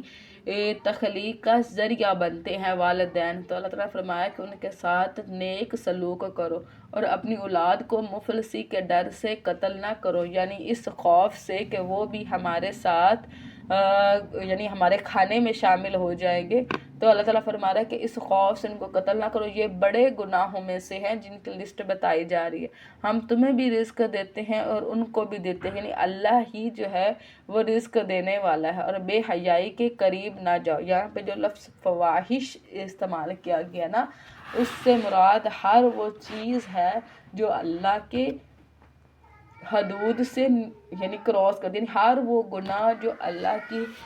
حدود کو پامال کرتا ہے وہ فواحش میں سے آتا ہے۔ جیسے چوری بھی ایک یعنی فحش کام ہے، ڈکیتی فحش کام ہے، شراب پینا فحش کام ہے، لیکن یہاں پہ جس کانٹیکسٹ میں استعمال کیا جا رہا ہے اس سے مراد زنا ہے، نہ اس میں سے جو ظاہر ہو، یعنی اس سے مراد جیسے انسان کی یعنی ہاتھ ہیں، آنکھیں ہیں، چہرہ ہے، یعنی شرمگاہ ہے، جو حصہ بھی اس میں استعمال ہو اور جو پوشیدہ ہو، اس کا تعلق انسان کے دل کے ساتھ ہے کہ دل کے اندر گناہوں سے محبت نہ رکھو، یہ حرام ہے۔ اور جس کو اللہ تعالیٰ نے حرام ٹھہرایا ہے اس سے ناحق قتل کرنا، یعنی انسانیت کسی بھی انسان کو ناحق قتل کیا جائے، یعنی حق کے ساتھ قتل کرنا پھر کیا ہوگا کہ جس کے اوپر کوئی قصاص ہو، یا جس نے کوئی جس طرح یعنی رجم کے لیے جو ہے وہ کیا جاتا ہے تو اس پہ تو کوئی گناہ نہیں، لیکن جس نے ناحق قتل کیا یعنی بغیر کسی انوسینٹ کو جو ہے وہ اس کا مرڈر کر دیا، اللہ تعالیٰ نے اس کا تمہیں تاکیدی حکم دیا ہے تاکہ تم سمجھو۔ اور یتیم کے مال کے قریب نہ جاؤ مگر جو طریقہ سب سے بہتر ہو، یہاں تک کہ وہ اپنی پختگی کو پہنچ جائے، یعنی بہترین طریقے سے جتنا، یعنی اگر آپ کو ضرورت ہے، اس کے حصول ہم پہلے پڑھ چکے ہوئے ہیں، ٹھیک ہے، اور پھر وہ جب یعنی اپنی پختگی کی، اپنی جوانی یعنی بلوغت کی عمر کو پہنچ جائیں تو تب ان کے مال ان کے حوالے کرنا ہے، اور ناپ اور تول کو انصاف کے ساتھ پورا کرو۔ قوم شعیب کو ہم پڑھیں گے تو ان قوم پر عذاب اس وجہ سے آیا تھا کہ وہ ناپ اور تول میں کمی کرتے تھے۔ تو یہ ناپ اور تول میں اللہ تعالیٰ فرمانے ہیں کہ آپ لوگوں نے انصاف کے ساتھ جو ہے وہ چلنا ہے۔ ہم کسی شخص کو تکلیف نہیں دیتے مگر اس کی طاقت کے مطابق، یعنی اللہ تعالیٰ یا تو یعنی ہمت بڑھا دیتے ہیں یا تکلیف کو کم کر دیتے ہیں، یعنی اللہ اپنے بندوں پر ظلم نہیں کرتا۔ اور جب تم بات کرو تو انصاف کرو، خواہ کوئی رشتہ دار ہو، اور اللہ تعالیٰ کے عہد کو پورا کرو۔ یعنی ہم کیا کرتے ہیں کہ جب کوئی بات ہو تو اس میں ہم کیا کرتے ہیں، طرفداریاں کرتے ہیں، جب جو بھی ہمارا کسی کے ساتھ تعلق ہوتا ہے، اللہ تعالیٰ فرما رہے ہیں کہ انصاف کی بات کرو، ٹھیک ہے۔ اور اللہ تعالیٰ نے ان حکام کا تمہیں تاکیدی حکم دیا ہے تاکہ تم نصیحت قبول کرو، اور بلا شبہ یہی میرا راستہ ہے جو سیدھا ہے، چنانچہ تم اس کی پیروی کرو اور دیگر راستوں کی پیروی نہ کرو۔ یعنی ایک دفعہ نبی صلی اللہ علیہ وسلم نے زمین پر بیٹھے ہوئے ایک سیدھا خط کھینچا اور بہت سارے دوسرے خط کھینچے، تو نبی صلی اللہ علیہ وسلم نے فرمایا کہ یہ راستہ جو ہے وہ سیدھا صراط المستقیم ہے، اور باقی سارے شیطانی راستے ہیں کہ وہ تمہیں اللہ تعالیٰ کے راستے سے جدا کر دیں۔ یہ ہے جس کا اللہ تعالیٰ نے تمہیں تاکیدی حکم دیا، یعنی یہ وہ لسٹ ہے جس کا اللہ تعالیٰ نے حرام ٹھہرایا ہے کہ اس میں سے کچھ بھی نہیں کرنا تمہیں تاکہ تم بچ جاؤ۔ پھر ہم نے موسیٰ کو کتاب دی، ہر اس شخص کے لیے نعمت کی تکمیل تھی جو نیکی کی روش پائے، یعنی اس کے اندر ہر شخص کے لیے نعمت تھی، کیا تھی؟ نعمت کی تکمیل تھی جو نیکی کی روش پائے، یعنی جو اللہ کے راستے پر چلنا والا ہو اس کے لیے یہ کتاب کیا تھی؟ آگے ہم پڑھیں گے ہدایت اور رحمت تھی، اور حق حکم کی تفصیل تھی، یعنی جتنے بھی احکام تھے، جس طرح ہماری کتاب کے اندر پوری شریعت موجود ہے، ٹھیک ہے۔ تو اللہ تعالیٰ نے کیا کیا اس کتاب کے اندر ہر طرح کی تفصیل تھی اور ہدایت اور رحمت تھی تاکہ وہ اپنے رب کی ملاقات پر ایمان لے آئیں۔ وَهَذَا كِتَابٌ أَنزَلْنَاهُ مُبَارَكٌ، اور یہ ایک بابرکت کتاب ہے جس کو ہم نے نازل کیا ہے، یعنی یہ اللہ رب العزت کی کتاب اللہ رب العزت کی طرف سے نازل کی گئی جس کے اندر اللہ نے برکت رکھ دی ہے، اس کے پڑھنے میں، اس کے سننے میں، اس کی یعنی جہاں پر اس کا علم ہو رہا ہو وہاں پر جانے میں، یعنی اس کے ہر چیز میں برکت ہے، چنانچہ تم اس کی پیروی کرو، اللہ تعالیٰ سے ڈر جاؤ تاکہ تم پر رحمت کی جائے۔ ان تقولوا انما انزل الکتاب، کہیں تم یہ کہو کہ یقیناً کتاب تو ہم سے پہلے ہی کے دو گروہوں پر نازل کی، یعنی کتاب تو ہم سے پہلے یہودیوں اور عیسائیوں پر نازل کی گئی، ہم ان کتابوں کہ پڑھنے پڑھانے سے یقیناً غافل تھے۔ یعنی اللہ تعالیٰ فرما رہا ہے کہ اللہ نے تمہارے اوپر قرآن پاک کو اس لیے نازل کیا کہ حشر والے دن آپ لوگ اللہ کے سامنے یہ حجت قائم نہ کر سکے کہ آپ نے ہم سے پہلے جو امتیں تھیں ان کو تو اس طرح کتاب دی اور یعنی ہمیں وہ لینگویج نہیں آتی تھی یا وہ کتاب ہمیں نہیں ملی، اس لیے ہم اس کے پڑھنے پڑھانے سے غافل رہے۔ یا تم کہو کہ اگر یقیناً ہم پر بھی کتاب اتاری جاتی تو ہم یقیناً ان سے زیادہ ہدایت یافتہ، یعنی وہ اس بات کی مکہ والے تمنا کرتے تھے کہ اگر نبی آئے گا نا یا ہمیں بھی کوئی اس طرح کتاب دی جائے گی تو ہم اس کی بڑی اطاعت کریں گے، لیکن جب کتاب دی گئی تو وہ اس سے بھاگ نکلے۔ تو اللہ تعالیٰ فرمایا کہ ان سے زیادہ ہدایت یافتہ ہوتے ہیں۔ بلا شبہ یقیناً تمہارے پاس تمہارے رب کی طرف سے ایک روشن دلیل اور ہدایت اور رحمت آ چکی ہے، اس سے مراد قرآن پاک ہے۔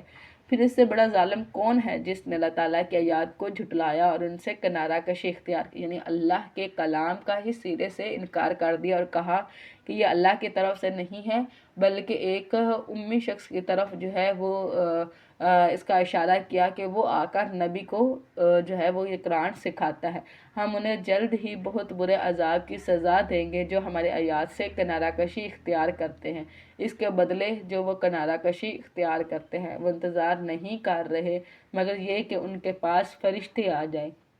یا آپ کا رب آ جائے یا آپ کے رب کی بعض نشانیاں آ جائیں۔ جس دن آپ کے رب کی بعض نشانیاں آ جائیں گی کسی ایسے شخص کا ایمان اسے فائدہ نہ دے گا جو پہلے ہی سے ایمان نہ رکھتا ہو۔ اس سے مراد قیامت کی نشانیاں ہیں، یعنی جس طرح دجال کا ظاہر ہونا اور جس طرح یعنی سورج کا مغرب کی طرف سے طلوع ہونا۔ تو جب قیامت کی نشانیاں ظاہر ہو جائیں گی نا تو اس وقت پھر کسی شخص کا ایمان لانا اس کو فائدہ نہیں دے گا، کیونکہ ایمان کیا ہے؟ ایمان بالغیب ہے، اور جب غیب کا پردہ چاک ہو جائے گا نا تو پھر وہاں سے یعنی ایمان نہیں فائدہ ہوگا۔ صرف وہی لوگوں کو ان کے نیک اعمال کا اجر ملے گا جو پہلے سے مسلمان تھے۔ اس وقت سب لوگ مسلمان ہوں گے لیکن ان کا ایمان جو ہے وہ اس وقت ایکسیپٹیبل نہیں ہوگا۔ اور نبی صلی اللہ علیہ وسلم نے مختلف نشانیاں جو ہیں وہ بتائی ہیں، جیسے دابۃ الارض ہے، جیسے دھواں ہے، جیسے یجوج ماجوج کا نکلنا ہے، جیسے دجال کا آنا ہے، جیسے مسیح ابن مریم کا نزول ہے، جیسے مشرق سے زمین کا دھنسنا ہے، جیسے مغرب سے زمین کا دھنسنا ہے، جیسے جزیرۃ العرب میں سے زمین کا دھنسنا ہے۔ یہ ساری مختلف نشانیاں ہیں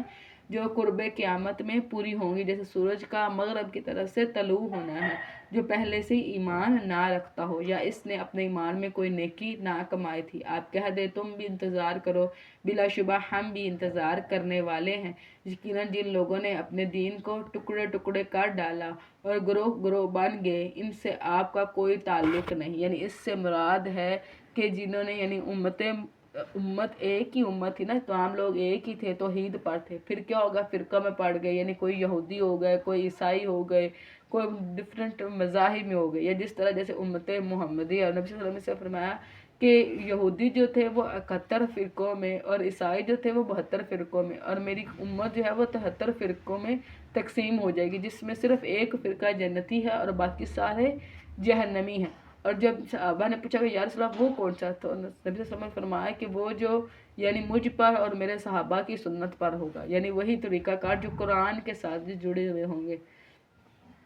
آپ کا کوئی تعلق نہیں، یقیناً ان کا معاملہ اللہ تعالیٰ ہی کے حوالے ہے، پھر وہی ان کو بتائے گا جو وہ کیا کرتے تھے۔ جو نیکی لائے گا اس کے لیے اس جیسا 10 گنا، یعنی جو اللہ کی راہ میں ایک نیکی کرے گا تو اللہ اس کے بدلے میں 10 گنا ہے، یعنی 1 روپے صدقہ کرے تو اٹس مین کہ 10 جو ہے وہ اس کے ریوارڈز ہے، اور جو برائی لائے گا تو وہ اس کے برابر ہی بدلہ رہے گا، یعنی برائی کے بدلے 10 نہیں ہے بلکہ برائی کے بدلے ایک ہی برائی ہے، اور ان پر ظلم نہیں کیا جائے گا۔ آپ کہہ دے میرے رب نے مجھے سیدھی راہ دکھلائی ہے کہ وہ مضبوط دین ہے، ملت ابراہیم ہے جو ایک ہی طرف کے تھے، مشرکوں میں سے نہ تھے۔ آپ کہہ دے بے شک قل ان صلاتی و نسکی و محیای و مماتی للہ رب العالمین، آپ کہہ دیں کہ بے شک میری نماز اور میری قربانی اور میرا جینا اور میرا مرنا اللہ تعالیٰ کے لیے ہے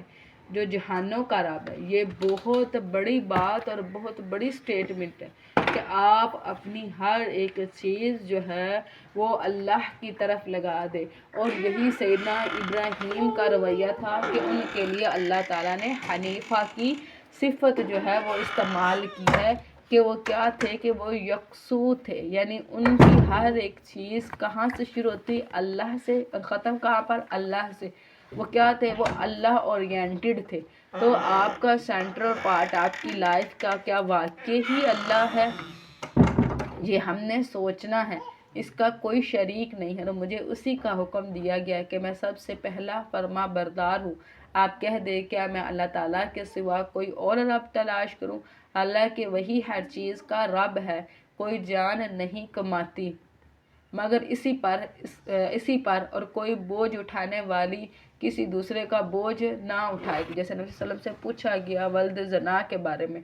تو نبی صلی اللہ علیہ وسلم نے فرمایا کہ جو ولد زنا ہے اس پر اس کے والدین کے زنا کا کچھ بھی بوجھ نہیں. یعنی جس نے جو برائی کی وہ اپنے برائی کا بدلہ خود یعنی اس کا بدلہ اسی کو ہی ملے گا، اس کے کسی بچے کو یا کسی اور کو نہیں ملے گا، الا یہ کہ وہ اس برائی میں اس کے ساتھ ملوث ہو. پھر تمہارے رب کی طرف ہی تمہارا لوٹنا ہے، چنانچہ وہ تمہیں اس کے بارے میں بتائے گا جس میں تم اختلاف کرتے تھے. اور وہی ہے جس نے تمہیں زمین میں جانشین بنایا اور تم بعض کو بعض میں درجات میں رتبہ دیا تاکہ ان چیزوں میں تمہیں آزمائے جو اس نے تمہیں عطا کیا ہے. بے شک آپ کا رب بہت جلد سزا دینے والا اور بلا شبہ و یقیناً بے حد بخشنے والا نہایت رحم کرنے والا ہے.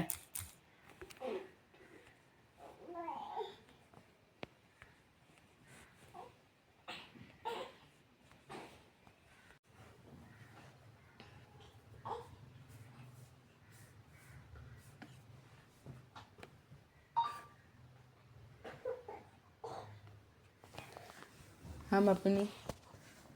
اللہ کے فضل سے ہماری سورہ انعام جو ہے وہ مکمل ہوئی اور ہم سورہ اعراف کا جو ہے وہ آغاز کریں گے. سورہ اعراف مکی ہے اور اس میں 206 آیات اور 24 رکوع ہیں. سورہ اعراف ایک طرح کی سمجھ لے کسی جگہ کا نام ہے اور اس میں اس کا ذکر کیا گیا اس لیے اس کا نام اعراف ہے. بسم اللہ الرحمن الرحیم. الف لام میم صاد. یہ حروف مقطعات ہیں اور ان کا علم جو ہے وہ اللہ رب العزت کے ہی پاس ہے. ایک کتاب ہے جو آپ کی طرف اتاری گئی ہے، چنانچہ آپ کے دل میں اس سے کوئی تنگی نہ ہو تاکہ آپ اس کے ذریعے سے خبردار کریں اور مومنوں کے لیے نصیحت ہے. یعنی اس سے مراد یہ قرآن پاک ہے اور قرآن پاک جو ہے وہ سینوں کو کھولنے والا ہے. اس کی پیروی کرو جو تمہارے رب کی طرف سے تمہاری جانب نازل کیا گیا، یعنی جو شریعت اللہ نے اتاری ہے، اور اس کے سوا دوستوں کی پیروی نہ کرو. تو بہت کم نصیحت قبول کرتے ہو اور کتنی ہی بستیاں ہیں جنہیں ہم نے ہلاک کر دیا یعنی ان کے گناہوں کی وجہ سے. تو ان پر ہمارا عذاب رات کو آیا جب وہ دوپہر کو آرام کر رہے تھے، یعنی ان کے پر عذاب اس وقت آیا جب وہ بالکل غافل تھے. کیونکہ انہوں نے بھی تو اپنی زندگیاں اسلام سے غفلت میں گزاری ہوئی تھی نا. تو اللہ تعالیٰ نے جیسے دوپہر کو انسان قیلولہ کرتا ہے یا رات کو سوتا ہے، تو اس وقت جو ہے وہ ان کے اوپر اللہ کا عذاب آیا. پھر جب ہمارا عذاب ان پر آیا تو ان کی پکار اس کے سوا کچھ نہ تھی کہ انہوں نے کہا کہ ہم واقعی ہی ظالم ہیں. پھر اس وقت جو ہے وہ اپنے گناہوں کو ایکسیپٹ کرنے لگے. پھر یقیناً ہم ان لوگوں سے ضرور پوچھیں گے جن کی طرف رسول بھیجے گئے، اور یقیناً ہم رسولوں سے بھی ضرور پوچھیں گے. یعنی امت سے بھی گواہی لی جائے گی اور رسولوں سے بھی پوچھا جائے گا کہ انہوں نے اپنی رسپانسبلٹی کو ادا کیا ہے کہ نہیں کیا. پھر ہم ان کے سامنے پورے علم کے ساتھ ضرور بیان کریں گے اور ہم کہیں غائب نہ تھے. یعنی اللہ تعالیٰ اس دن کتاب کو کھول دیں گے اور ہر ایک کو اس کے عمل کا پتہ چل جائے گا. اور اس دن وزن برحق ہے، یعنی اس سے مراد جو ہے وہ میزان ہے کہ اللہ تعالیٰ میزان عدل کو قائم کریں گے. پھر جس کے پلڑے بھاری ہوں گے تو وہی لوگ کامیاب ہونے والے، یعنی نیکیوں کے پلڑے، اور جس کے پلڑے ہلکے ہوں گے تو وہی ہوں گے جنہوں نے خود کو نقصان میں ڈالا، یعنی گناہوں والے، اس وجہ سے کہ وہ ہماری آیات کے ساتھ ظلم کیا کرتے تھے. یعنی اللہ کی آیات کا انکار کرتے تھے تو ان کے پاس کوئی نیکی نہ تھی جو ان کو یعنی جنت میں لے جانے کا سبب بنتی، اور بلا شبہ یقیناً ہم نے تمہیں زمین میں جگہ دی ہے اور تمہارے لیے اس میں سامان زندگی بنا دیا، تم بہت کم شکر ادا کریں۔ اللہ تعالیٰ نے اگر انسان کو زمین میں رکھا ہے تو پوری زمین کو اس سروس پر لگا دیا ہے کہ وہ انسان کو فیسیلیٹیٹ کرے، کہ ایک بیج ہے جو ہم اس کے اندر ڈالتے ہیں تو وہ کس قدر خوبصورت شاداب جو ہے وہ درخت بنتا ہے، اور اس سے ہمیں طرح طرح کے پھل اور ذائقے جو ہے اور ملتے ہیں، اور آکسیجن اور سایہ اور ٹھنڈک یعنی اس سے محسوس ہوتی ہے۔ وَلَقَدْ خَلَقْنَاكُمْ، اور بلا شبہ یقیناً ہم ہی نے تمہیں پیدا کیا، یعنی اللہ ہی وہ رب ہے جس نے انسان کی تخلیق کی، پھر ہم نے تمہاری صورتیں بنائی، اس میں سے مختلف صورتیں ہیں۔ پھر ہم نے فرشتوں سے کہا کہ آدم کو سجدہ کرو، تو سوائے ابلیس کے ان سب نے سجدہ کیا، وہ سجدے کرنے والوں میں سے نہ تھا۔ یہ سجدہ تعظیمی تھا جس کا فرشتوں کو حکم دیا گیا تھا، اور اس سے پہلے جو ابلیس تھا وہ فرشتوں کی صف میں اٹھا بیٹھا کرتا تھا، ٹھیک ہے۔ تو اللہ تعالیٰ نے جب سجدوں کا حکم دیا تو اس نے اپنے صف سے یعنی علیحدہ ہوا اور سجدہ نہیں کیا۔ اللہ تعالیٰ نے پوچھا تجھے کس چیز نے منع کیا کہ تو سجدہ نہ کرے جبکہ میں نے تجھے حکم دیا تھا؟ اس نے کہا میں اس سے بہتر ہوں، اور یہی چیز آج ہمارے اندر بھی ہے، انا خیر منہ کا، کہ میں بہتر، میری اسٹڈی، میرا گھر، میری خوبصورتی، میرے بیک گراؤنڈ، میری فیملی، یعنی ہم نے میں کی جو ہے وہ رٹ لگائی ہوئی ہے، اور یہ یعنی پہلے گناہوں میں سے ہے جو کیے گئے تھے، یعنی کمٹ کیے گئے تھے ابلیس کی طرف سے۔ اس نے کیا کہا تھا کہ میں اس سے بہتر ہوں، کہ مجھے اللہ نے آگ سے بنایا ہے، آگ اوپر کو اٹھتی ہے، اور اللہ نے اس کو مٹی سے بنایا، اور مٹی جو ہے وہ زمین کی طرف ہوتی ہے۔ حالانکہ دیکھا جائے تو آگ جلا دیتی ہے، اور زمین کے اندر کیا ہے؟ عاجزی ہے، کہ آپ بیج ڈالتے ہو تو وہ خوبصورت پودے دیتی ہے، یعنی جو چیز آپ دیتے ہو اس کا دگنا آپ کو واپس ریٹرن کر دیتی ہے۔ اللہ تعالیٰ نے فرمایا اتر جاؤ اس سے کہ تمہارے لیے یہ نہیں ہوگا کہ تم اس میں تکبر کرو، یعنی یہ ایسی جگہ نہیں ہے کہ جہاں پر تکبر کیا جائے، سو نکل جاؤ، یقیناً تو واقعی ہی ذلیل ہونے والوں میں سے ہے۔ ابلیس نے کہا مجھے اس دن تک کی مہلت دے جب وہ اٹھائے جائیں گے۔ اللہ تعالیٰ نے فرمایا یقیناً تو مہلت دیے جانے والوں میں سے ہے، یعنی ابلیس کو بھی پتہ تھا کہ اللہ کے ہی مہلت ملنے سے ہی کچھ ہو سکتا ہے، تو کیا ہے دھتکارے ہوئے ہونے کے باوجود بھی وہ اللہ سے ہی دعا کر رہا ہے۔ تو اللہ تعالیٰ نے ہمیں تو اپنی رحمت کا یقین دلایا ہے، پھر ہم اللہ سے کیوں نہیں مانگتے؟ ابلیس نے کہا پھر اس وجہ سے کہ آپ نے مجھے گمراہ کیا ہے۔ دیکھیں اللہ پر نعوذ باللہ الزام لگا رہے ہیں، یقیناً میں ان کے لیے آپ کے سیدھے راستے میں ضرور بیٹھوں گا، یعنی وہ لوگ جو صراط المستقیم پر جائیں گے، یعنی اس پر چلیں گے تو ان کو تنگ کروں گے۔ یعنی اسی وجہ سے آپ دیکھیں کہ زیادہ تر وہ لوگ، جس طرح یہ نبی کی حدیث ہے کہ جو دین میں جتنے مضبوط ہوں گے ان پر اتنی ہی مضبوط ہی آزمائشیں بھی آتی ہیں، اور سب سے زیادہ آزمائشیں کس پر آئی؟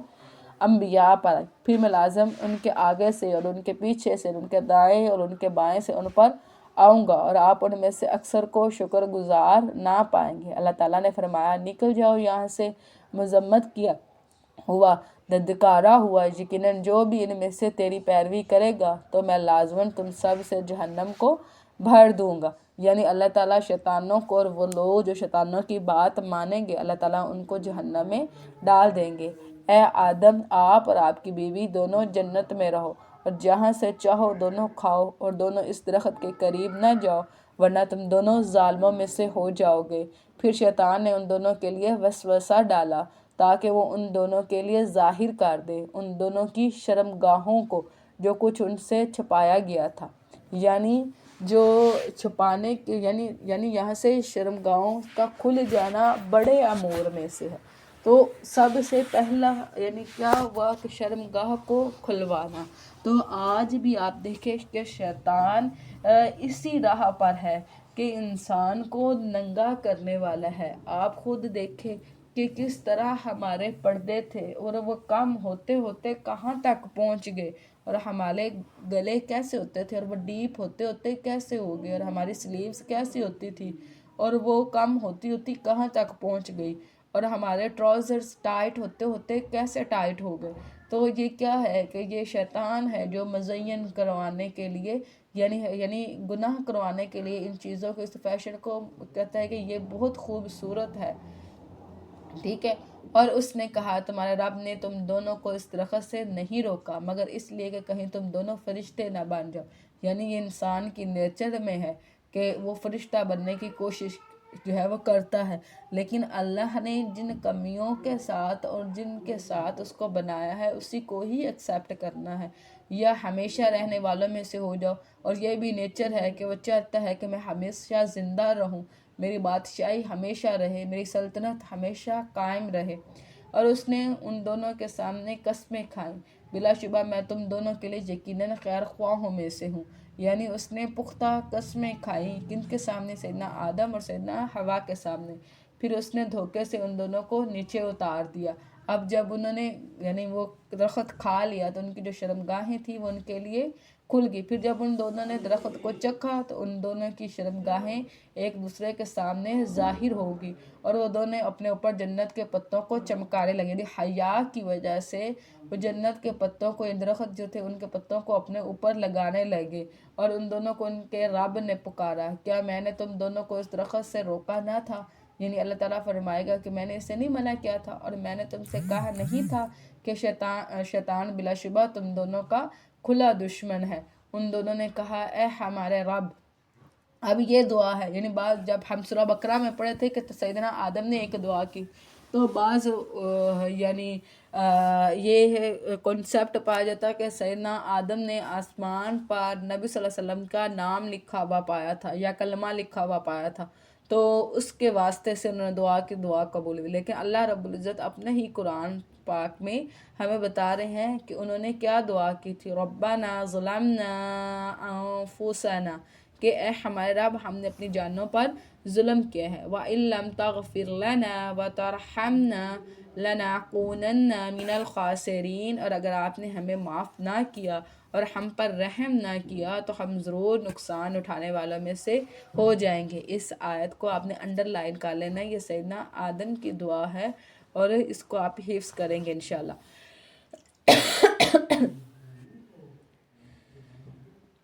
اللہ تعالیٰ نے فرمایا اتر جاؤ، تم ایک دوسرے کے دشمن ہوگے اور تمہارے لیے زمین میں ایک وقت تک ٹھہرنا ہے، یعنی وہ قیامت کے وقت کا ہے، اور کچھ سامانیہ زندگی ہے، یعنی زمین میں جو اسباب پیدا کی ہے۔ اللہ تعالیٰ فرمایا اس میں تم جیو گے اور اسی میں ہی تم مرو گے اور اسی میں سے ہی تم نکالے جاؤ، یعنی یہ زمین ہے کہ جس کے اوپر تم زندہ رہو گے، اور جب مر جاؤ گے تو اس کے اندر ہی مدفن ہو جاؤ گے، اور تمہارا جسم جو ہے وہ اس کا حصہ بن جائے گا، اور اسی مٹی میں سے ہی تم جو ہے وہ نکالے جاؤ گے۔ یا بنی آدم، اے اولاد آدم، یقیناً ہم نے تم پر لباس اتارا ہے جو تمہاری شرمگاہوں کو چھپاتا ہے۔ یعنی یہ پہلے بھی جیسے ایک تھیوری دی گئی تھی کہ شروع میں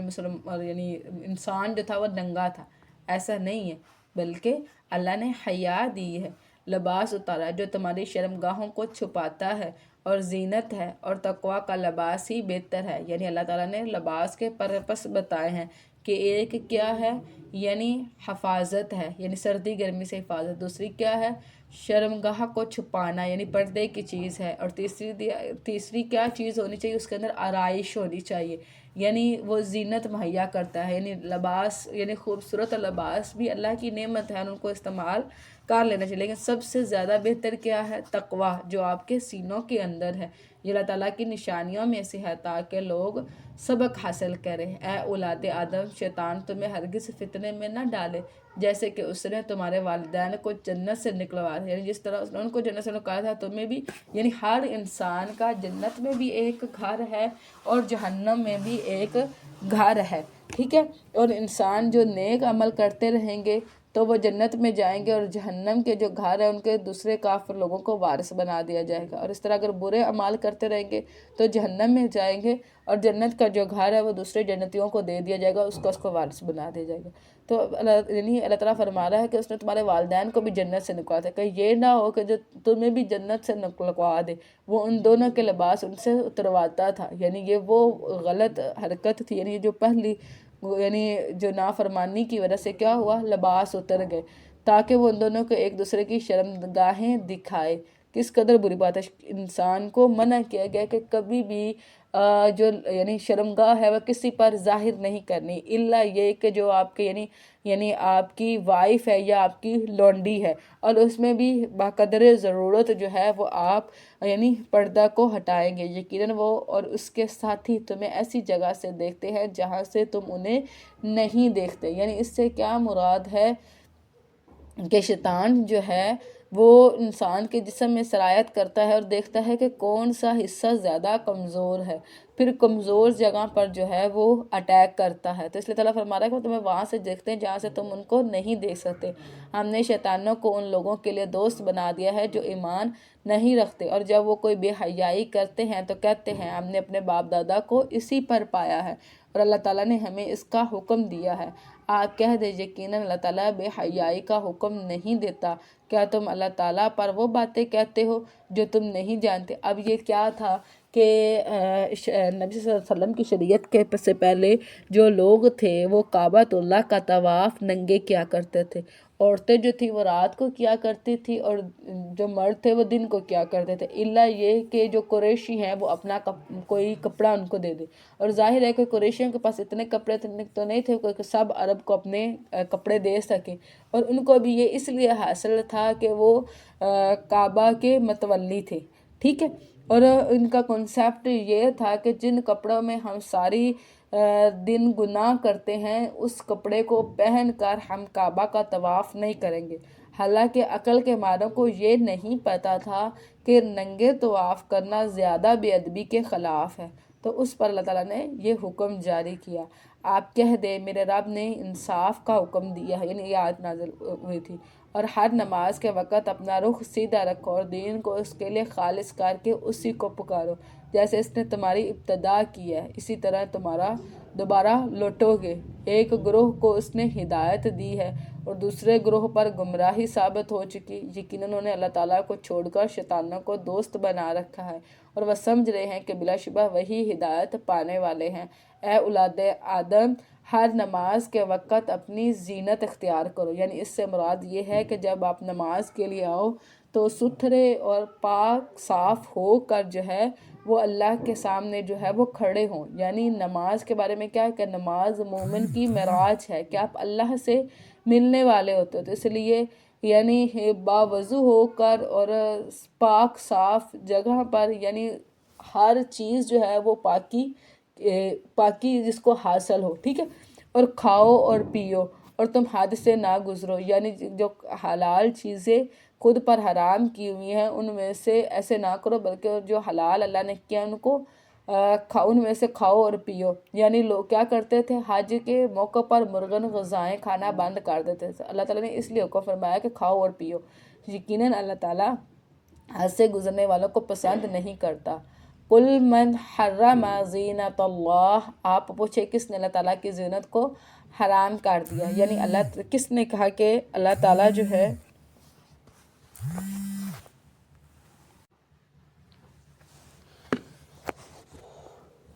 آپ پوچھیں کس نے اللہ تعالیٰ کی زینت کو حرام کر دیا اور پاکیزہ رزق کو جسے اس نے اپنے بندوں کے لیے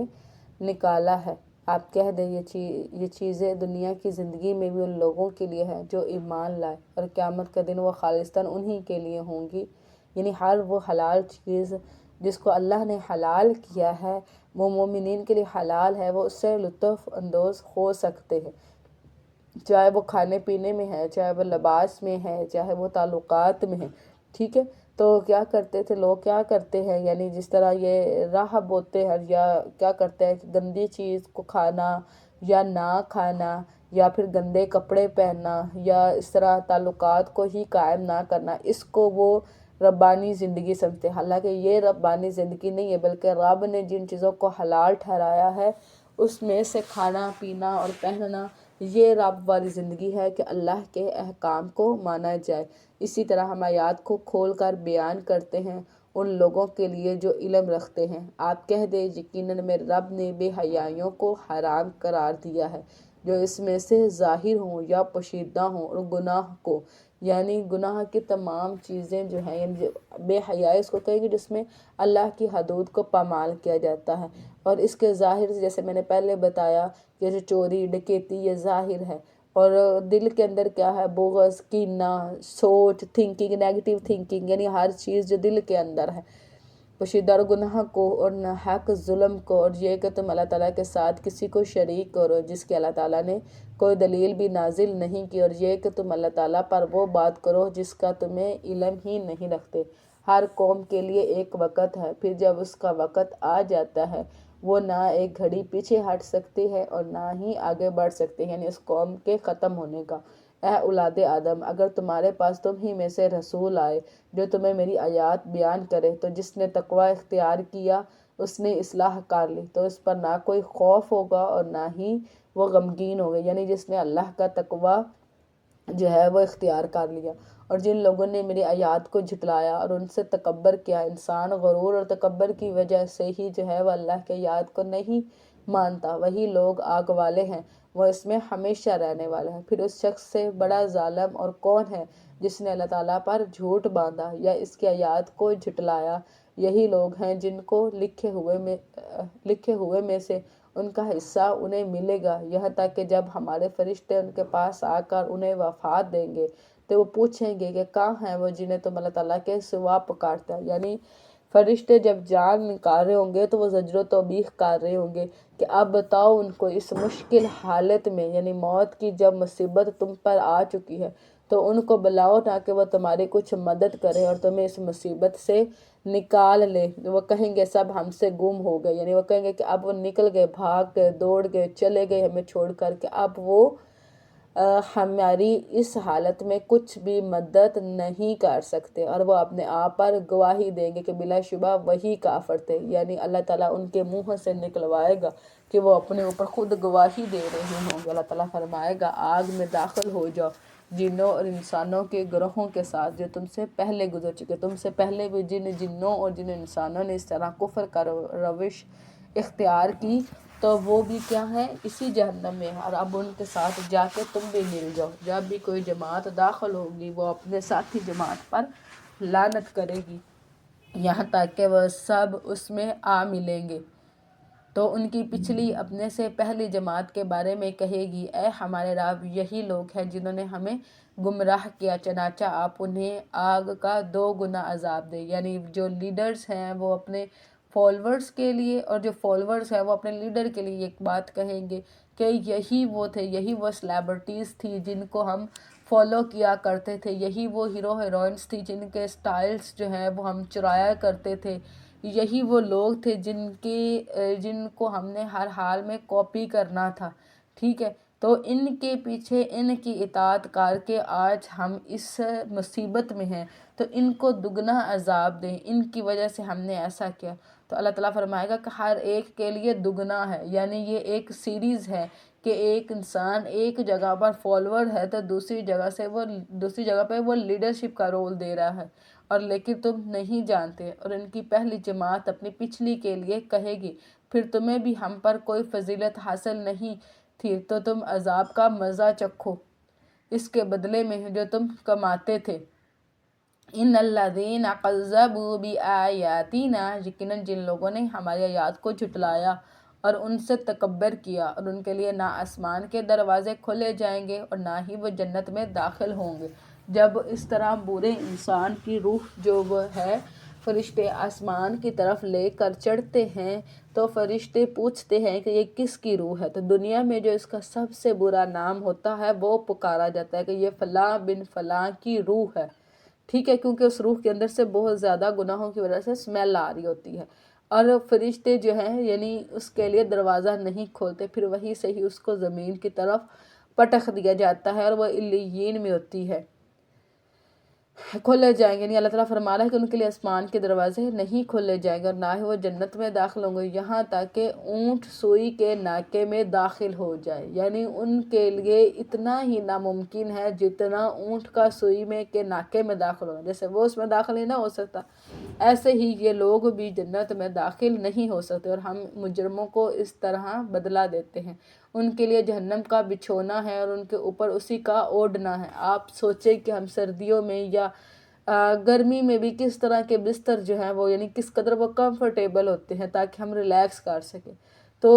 جہنم میں اس طرح کی کوئی بھی ریلیکسیشن ان کو نہیں ملے گی، بلکہ آگ ہی ہوگی جس کے اوپر یعنی وہ لیٹیں گے اور اس کے اوپر ہی آگ کی لپٹیں ہوں گی جس کو وہ اپنے اوپر اوڑھ لیں گے۔ اور ہم ظالموں کو اسی طرح ہی بدلہ دیتے ہیں، اور جو لوگ ایمان لائے اور جنہوں نے نیکیاں کی ہے ہم کسی کو تکلیف نہیں دیتے مگر اس کی طاقت کے مطابق۔ یہی لوگ جنت والے یعنی جنہوں نے آزمائشوں میں بھی اللہ کے ساتھ لو لگائے رکھی تو وہ جنت میں داخل ہوں گے، وہ اس میں ہمیشہ رہنے والے، اور ہم ان کے سینوں سے ہر قسم کا کینہ نکال دیں گے۔ نبی صلی اللہ علیہ وسلم کی حدیث ہے کہ جو لوگ جنتی ہوں گے انہیں جنت میں داخل کرنے سے پہلے ان کے سینوں میں سے کینہ، حسد، بغض، یعنی انسان نیک ہونے کے بعد بھی کچھ نہ کچھ انسان کے سینے میں کوئی بات رہ جاتی ہے، تو اللہ تعالیٰ اس سب کینہ کو نکال کر جنت سے باہر رکھ دیں گے۔ اور نبی صلی اللہ علیہ وسلم کی حدیث ہے کہ وہ ایسے جنت سے باہر پڑے ہوئے جیسے کہ اونٹ کا جو فضلہ ہوتا ہے نا جس طرح کا وہ ہے، اور ان کے نیچے سے نہریں بہتی ہوں گی، اور وہ کہیں گے الحمدللہ، سب تعریفیں اللہ تعالیٰ ہی کے لیے ہیں، ہمیں اللہ تعالیٰ ہی نے اس کے لیے ہدایت، یعنی اللہ یعنی وہ اپنے عمل کو اللہ کی طرف جوڑیں گے کہ یہ اللہ کی ہی ہدایت کی توفیق تھی کہ ہم اس طرف آئے، اور اگر اللہ تعالیٰ ہمیں ہدایت نہ دیتا تو ہم کبھی بھی ہدایت نہ پاتے۔ بلا شبہ یقیناً ہمارے رب کے رسول یقیناً حق ہی لائے تھے، اور وہ پکارے جائیں گے یہ جنت کہ جس کے تم وارث بنائے گئے ہو، اس کا بدلہ ہے جو تم عمل کیا کرتے تھے، یعنی یہ جنت ہے جس کے تم مالک بنو گے۔ جیسے دنیا میں بھی انسان اپنی زمینوں کا وارث ہوتا نا تو وہاں پر ویسے یعنی آپ کو پوری سمجھ لیں کہ ویلیز اور سلطنت دی جائے گی، ٹھیک ہے، کہ جس کے تم وارث ہوگے، اور جنت والے آگ والوں کو پکاریں گے جو وعدہ ہمارے رب نے ہم سے کیا تھا یقیناً ہم نے اس کو سچا پایا، پھر کیا تم نے بھی وہ وعدے کو سچا پایا جو تمہارے رب نے تم سے کیا تھا۔ جیسے نبی صلی اللہ علیہ وسلم نے بدر کے دن جب ابو جہل اور ان سب کی لاشوں، گلی سڑی لاشوں کو دیکھا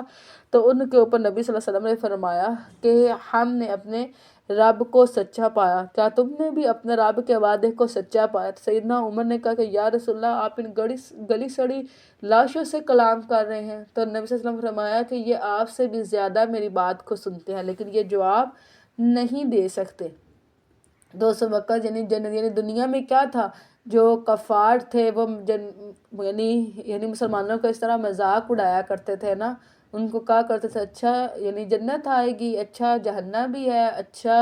یعنی اس طرح کوئی موت بھی ہے، یا اس طرح فرشتے، یعنی سب کا مذاق اڑایا کرتے تھے، لیکن دوسری طرف ان کو تو یقین تھا، تو اس لیے اب وہ بھی کہہ رہے ہیں کہ اللہ نے جو ہم سے وعدہ کیا تھا نا وہ دیکھو آج سچ ہے، آج ہم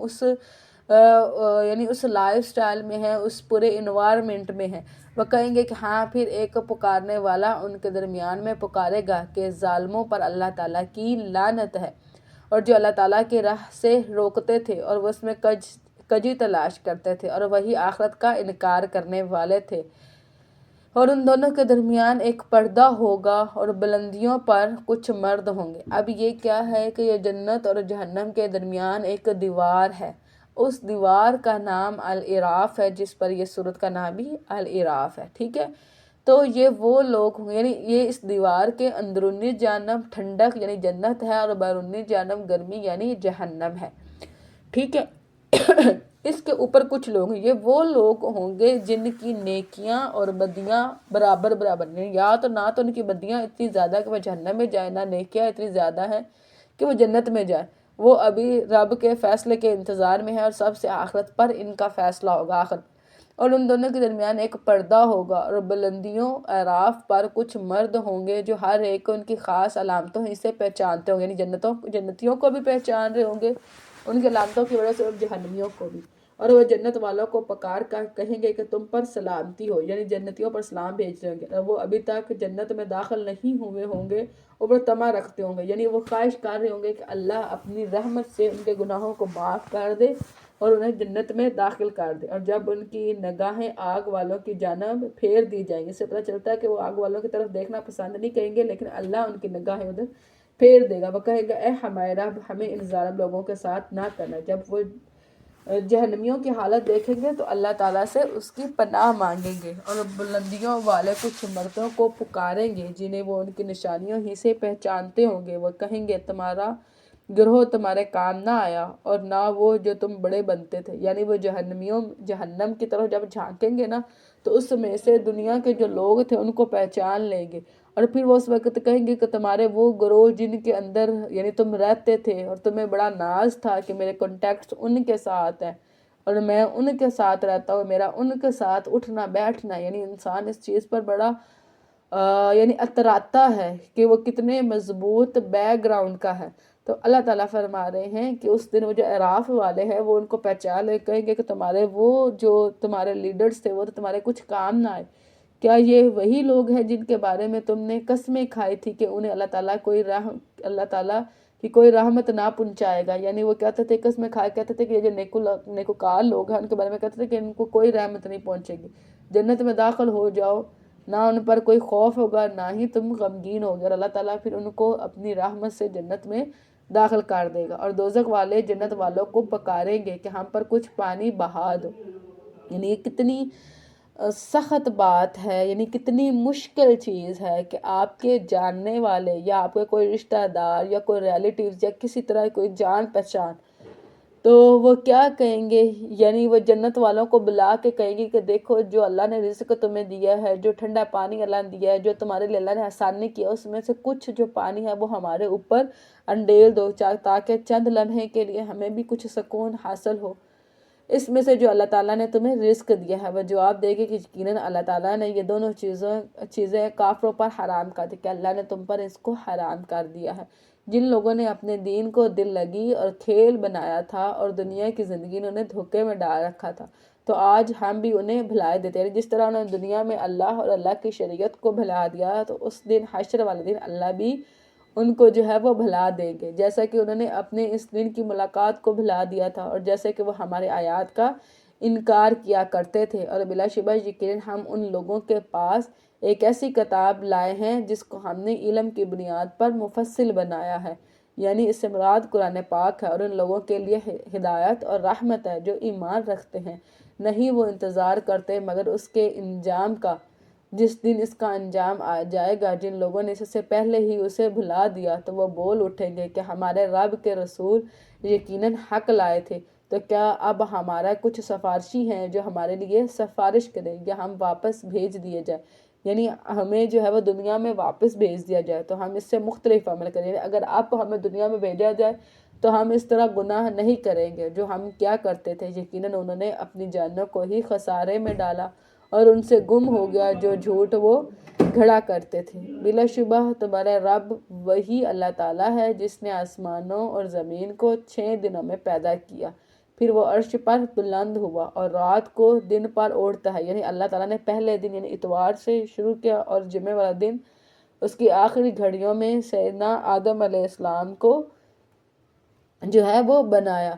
اور رات کو دن پر اوڑھتا ہے، یعنی اللہ تعالیٰ رات اور دن کو بدلتا ہے، وہ تیزی سے اس کے پیچھے چلاتا ہے، اور سورج اور چاند اور ستارے سب اس کے حکم کے تابع کیے ہوئے ہیں۔ سن لو، پیدا کرنا اور حکم دینا اسی کا ہے، اور اللہ تعالیٰ بڑی برکت والا ہے جو سارے جہانوں والا ہے۔ ایک دفعہ نبی صلی اللہ علیہ وسلم نے پوچھا کہ آپ کو پتہ ہے کہ سورج جب غروب ہوتا ہے تو وہ کہاں جاتا ہے؟ تو صحابہ نے کہا کہ یا رسول اللہ آپ بہتر جانتے ہیں۔ تو نبی صلی اللہ علیہ وسلم نے فرمایا کہ جب یہ غروب ہوتا ہے تو یہ اللہ کے آگے جا کر سجدہ کرتا ہے، اللہ اس کے سجدے کو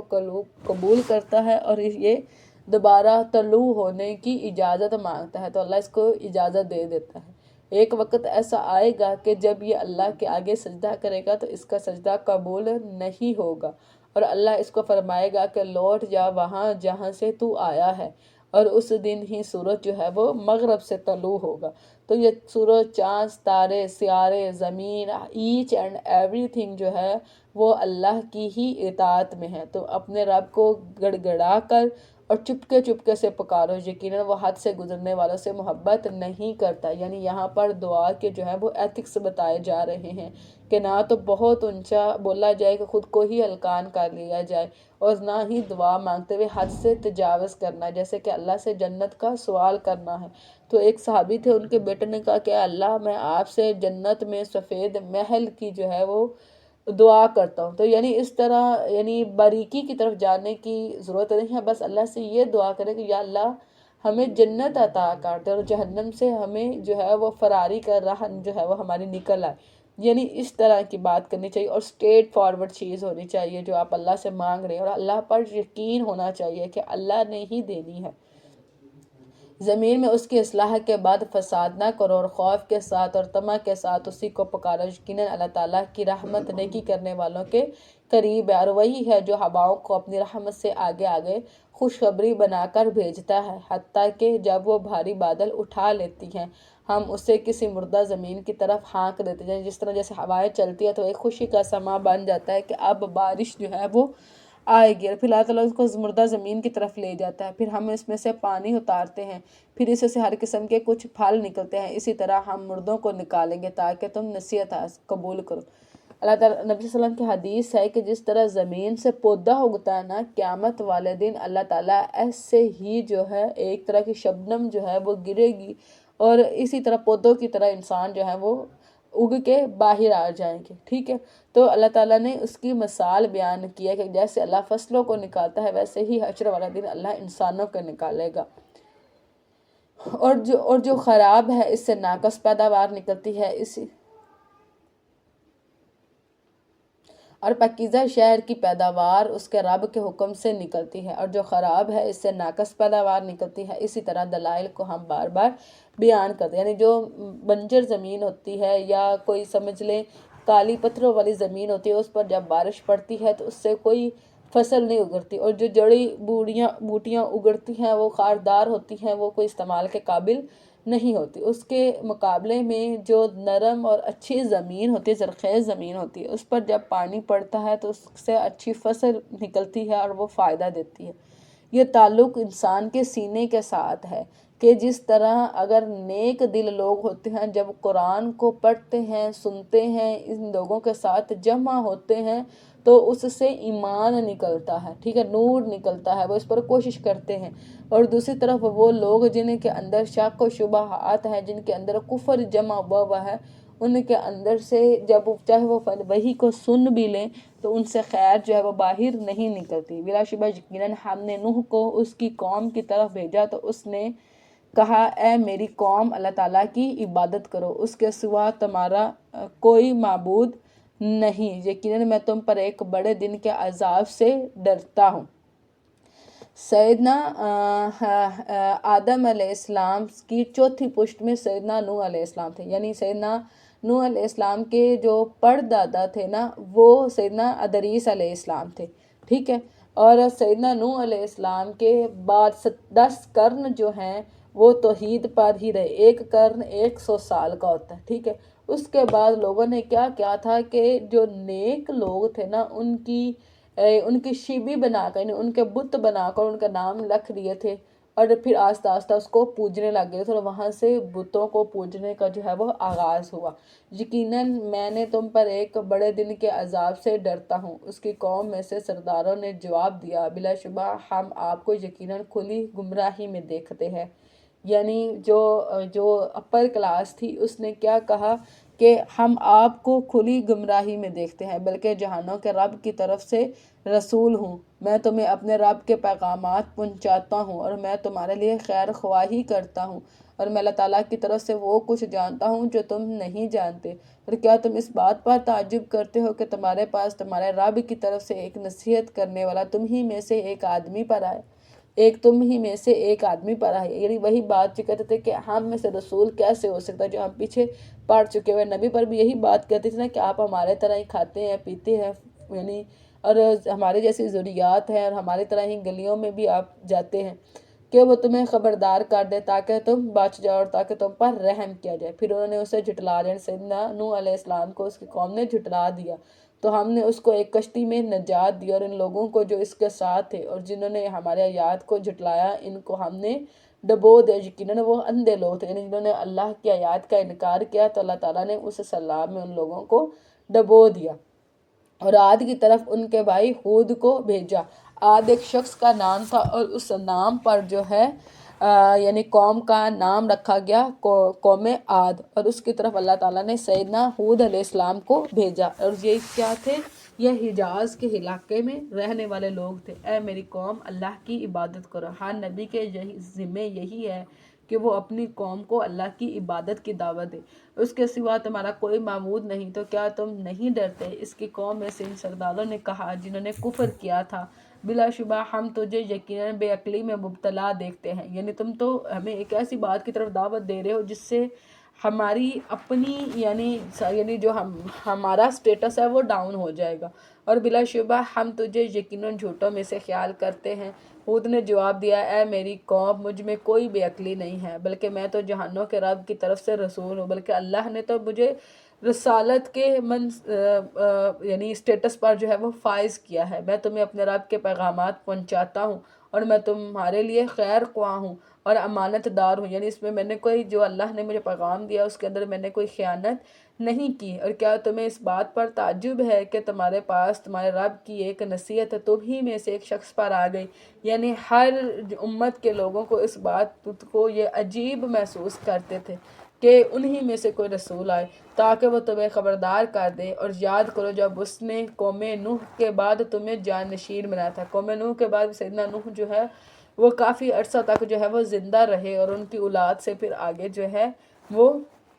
یعنی اولاد چلی، اور اس نے تمہیں قد و قامت میں زیادہ پھیلایا، یعنی کیا تھے کہ یہ اپنی تعداد میں بھی زیادہ تھے اور قد کاٹ میں بھی بہت یعنی اونچے لمبے جسے ہم کہتے ہیں پنجابی میں وہ، اور یعنی مسکولائن تھے، ٹھیک ہے۔ سو تم اللہ تعالیٰ کی نعمتوں کو یاد کرو تاکہ تم کامیاب ہو جاؤ۔ انہوں نے کہا، کیا تو ہمارے پاس آیا ہے کہ ہم ایک اللہ تعالیٰ کی عبادت کریں اور ان کو چھوڑ دیں جن کی عبادت ہمارے باپ دادا کیا کرتے ہیں، یعنی ہم اپنے باپ دادا کے کلچر کو، ان کے دین کو، ان کے ٹریڈیشنز کو صرف تمہارے کہنے پر چھوڑ دیں تو وہ عذاب لے آؤ جس کی تم ہمیں دھمکی دیتے ہو۔ یعنی یہ انسان یہ بات اس وقت کرتا ہے جب اس کو یقین ہوتا ہے کہ ایسا ہو نہیں سکتا۔ اب اس نے یعنی کہا کہ اچھا تم ہمیں دھمکی دے رہے ہو، ٹھیک ہے کر کے دکھاؤ، کیونکہ اس کو پتا تھا کہ ایسا نہیں ہونا، یعنی اس کا یقین اس بات پر تھا، اگر تم سچے لوگوں میں سے ہو۔ ہود نے کہا، یقیناً تم پر تمہارے رب کا عذاب اور غضب واقعہ ہو چکا، کیا تم مجھ سے ان ناموں کے بارے میں جھگڑتے ہو جو تم نے اور تمہارے باپ دادا نے رکھ چھوڑے ہیں؟ اب یہ کیا تھے؟ یہ بتوں کے نام تھے، ٹھیک ہے، اور ان کے بارے میں وہ کیا کرتے تھے؟ جھگڑا کرتے تھے، جن کی کوئی دلیل بھی اللہ تعالیٰ نے نہیں اتاری، یعنی ان کے بارے میں اللہ تعالیٰ نے کوئی نہیں بتایا کہ یہ کوئی خاص ہے یا اہم ہے، یا کوئی بھی ان کے بارے میں کوئی بات اللہ نے نہیں اتاری، کوئی حکم نہیں اتارا۔ تو انتظار کرو، یقیناً میں بھی تمہارے ساتھ انتظار کرنے والوں میں سے ہوں، یعنی اللہ کے حکم کا انتظار کرو تم بھی اور میں بھی۔ چنانچہ ہم نے اس سے اور ان لوگوں کو جو اس کے ساتھ ہیں، یعنی وہ لوگ جنہوں نے رسول کی اطاعت کی تھی، اپنی رحمت کے ساتھ نجات دی، اور ہم نے ان لوگوں کی جڑ کاٹ دی جو ہماری آیات کو جھٹلاتے تھے اور وہ ایمان لانے والے نہیں تھے۔ یعنی اللہ رب العزت نے ان پر ایک ایسی ہوا بھیجی تھی جو 8 دن اور 7 راتیں چلتی رہی، اور انہوں نے ان کو کیا کیا تھا؟ بالکل نیست و نابود کر دیا تھا، ٹھیک ہے، جس طرح یہ ٹورنیڈوز وغیرہ ہوتے ہیں نا، ان کو اڑا اڑا کے پھینک رہی تھی۔ وَإِلَىٰ ثَمُودَ أَخَاهُمْ صَالِحًا، اور سمود کی طرف، یعنی یہ قوم تھی قوم سمود، اور ان کی طرف کس کو بھیجا؟ ان کے نبی سیدنا صالح علیہ السلام کو بھیجا۔ اس نے کہا، اے میری قوم، اللہ تعالیٰ کی عبادت کرو، اس کے سوا تمہارا کوئی معبود نہیں، یقیناً تمہارے پاس تمہارے رب کی واضح دلیل آ چکی ہے، یہ اللہ تعالیٰ کی اونٹنی تمہارے لیے نشانی ہے۔ یعنی انہوں نے نشانی مانگی تھی تو اللہ کے حکم سے ایک اونٹنی جو ہے وہ پہاڑ کو یعنی چیر کر اس کے اندر سے ظاہر ہوئی تھی، چنانچہ اس کو چھوڑے رکھنا کہ اللہ تعالیٰ کی زمین میں کھاتی رہے، اور اس کو بری نیت سے ہاتھ نہ لگانا، یعنی مارنے کے قتل سے اس کو ہاتھ نہیں لگانا، ورنہ تمہیں ایک دردناک عذاب پکڑ لے گا۔ اور یاد کرو جب اللہ تعالیٰ نے تمہیں عاد کے بعد جانشین بنایا، یعنی جب عاد کی قوم کو اللہ تعالیٰ نے ختم کیا تو اللہ تعالیٰ انبیاء پہلی قوموں کے عذاب کے بارے میں ڈرا رہے ہیں کہ اللہ کی رحمت ہے کہ جب سب کچھ ختم ہوگا تو اس میں سے اللہ تعالیٰ نے آپ کو ان کا جانشین بنایا اور تمہیں زمین میں ٹھکانہ دیا، اور تم اس کے میدانوں میں محلات بناتے ہو، یعنی ان کی عمریں بہت زیادہ تھی۔ اگر یہ لکڑی کا گھر بناتے تھے نا تو 100 سال کے بعد لکڑی کا گھر جو ہے وہ ٹوٹ کے بسیدہ ہو جاتا تھا۔ تو یہ کیا کرتے تھے؟ یعنی ان کی عمریں 300 سے لے کر 300 سال سے لے کر 600 سال تک ہوتی تھی۔ تو پھر یہ کیا کرتے تھے، آلہ پایا کہ سنگ تراشتے، یہ پتھروں کو تراش تراش کے اس کے اندر اپنے گھر، دروازے، کھڑکیاں، یعنی یہ سارا کچھ بنایا کرتے تھے، ٹھیک ہے۔ اور اسی طرح اگر صاف میدانوں میں گھر بناتے تھے تو گھر ایسے بناتے تھے جیسے محلات ہو، یعنی پتھروں کے ذریعے ان کو بناتے تھے۔ چنانچہ اللہ تعالیٰ کے احسانات کو یاد کرو اور زمین میں فساد کرتے ہوئے دنگا نہ مچاؤ۔ اس کی قوم کے سرداروں نے جو بڑے بنے ہوئے تھے ان لوگوں سے کہا جو کمزور سمجھے جاتے، یہ جو تھے یہ علاقہ ہجر میں رہنے والے لوگ تھے، ان میں سے ان کے لیے جو ایمان لائے تھے ان سے کہا کیا تم جانتے ہو کہ صالح اپنے رب ہی کا بھیجا ہوا رسول ہے؟ یعنی جو لوگ مومنین تھے ان سے آ کر انہوں نے کوسچن کیا تھا کہ صالح کے بارے میں تمہارا کیا جو ہے وہ سٹانس ہے۔ انہوں نے جواب دیا یقیناً ہم اس پر بھی ایمان رکھنے والے ہیں جس کے ساتھ اسے بھیجا گیا۔ تو وہ جو چند لوگ مومن ہوئے تھے انہوں نے کہا تھا کہ ہمیں یقین ہے کہ یہ جو چیز پیش کر رہے ہیں اسی کے ساتھ ہی یہ بھیجے گئے۔ ان لوگوں نے کہا جو بڑے بنے ہوئے تھے بلا شبہ جس پر تم ایمان لائے ہو ہم اس کا انکار کرنے والے ہیں، اور انہوں نے کہا کہ ہم نہیں مانتے۔ چنانچہ انہوں نے اونٹنی کی ٹانگیں کاٹ ڈالی، یعنی یہ ایک شخص تھا جو ولد زنا سے جو ہے وہ پیدا ہوا تھا، اور یہ کیا کرتا تھا، یعنی بدماشوں کا سرغنہ تھا، اور ایک رقاصہ کے کہنے پر اس نے کیا کیا تھا، یعنی اس اونٹنی کو جی کوچے تھی وہ کاٹ ڈالے تھے، لیکن اس نے کاٹنے سے پہلے بستی کے لوگوں سے مشورہ کیا تھا، اس لیے ساری بستی اس میں شامل تھی، اور پھر ساری بستی پر ہی عذاب آیا، اور اپنے رب کے حکم سے سرکش ہوئے، اور انہوں نے کہا اے صالح اگر تم واقعی رسولوں میں سے ہو تو ہم پر لے آؤ جس کی تم ہمیں دھمکی دیتے ہو۔ تو انہوں نے زلزلے نے آ پکڑا تو انہوں نے اس حال میں صبح کی کہ وہ اپنے گھروں میں گرے پڑے تھے، یعنی اس قدر زور سے زلزلہ آیا کہ یعنی وہ ایسے گرے تھے کیونکہ بڑے تھے نا، یعنی قد کاٹ میں بڑے تھے، تو ایسے گرے تھے جیسے کھجوروں کے درخت گرے ہوئے ہوتے ہیں۔ تو صالح نے ان سے منہ پھیر لیا اور کہا اے میری قوم میں نے تمہیں اپنے رب کا پیغام تمہیں پہنچا دیا اور میں نے تمہاری خیر خواہی کی تھی، مگر تم خیر خواہوں سے محبت نہیں کرتے، نہیں میں تو تمہاری بھلائی چاہتا تھا لیکن تم بھلائیوں سے محبت کہاں کرنے والے ہو۔ اور لوط کو بھیجا جب اس نے اپنی قوم سے کہا، سیدنا لوط علیہ السلام جو ہے وہ سیدنا ابراہیم کے بھتیجے تھے، اور جب سیدنا ابراہیم نے ہجرت کی تو انہوں نے ان کے ساتھ ہی ہجرت کی تھی، تو سیدنا ابراہیم نے ان کو شام سے سدوم کے علاقے کی طرف جو ہے وہ بھیجا تھا۔ کیا تم بے حیائی کا وہ کام کرتے ہو جو تم سے پہلے جہانوں میں سے کسی نے نہیں کیا؟ یہ کیا تھا کہ یہ مرد کے ساتھ تعلق رکھتا تھا، بلا شبہ تم عورتوں کو چھوڑ کر یقیناً مردوں کے پاس شہوت سے آتے ہو، یعنی یہ ہومو سیکچوالٹی میں جو ہے وہ ملوث تھے، بلکہ تم حد سے گزر جانے والے لوگ ہو۔ اور اس کی قوم کو اس کے سوا کوئی جواب نہ تھا کہ انہوں نے کہا کہ انہیں اپنی بستی سے نکال دو، یقیناً وہ لوگ بڑے پاک باز بنتے ہیں، یعنی ان کا کیا تھا، وہ کہتے تھے کہ یعنی یہ جو ہمیں دے رہا ہے، ہماری اصلاح کر رہا ہے، تو کیا کرو کہ اس کو ہی بستی سے نکال دو، یہ اپنے آپ کو بڑا نیکوکار سمجھ رہا ہے۔ اور یہ رویے اب بھی ہیں کہ جب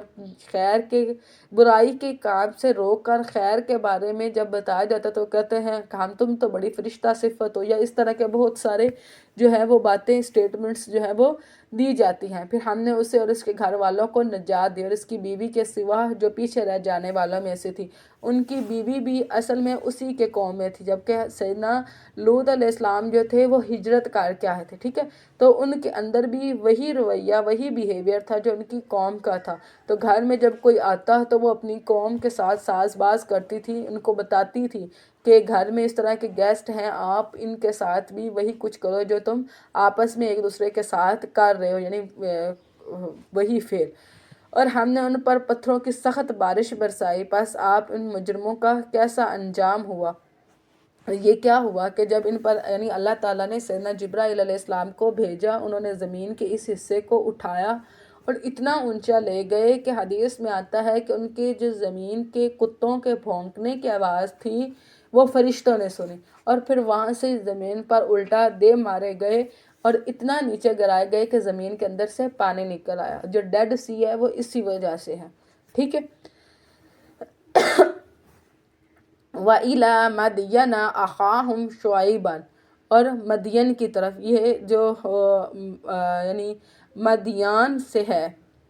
مدین،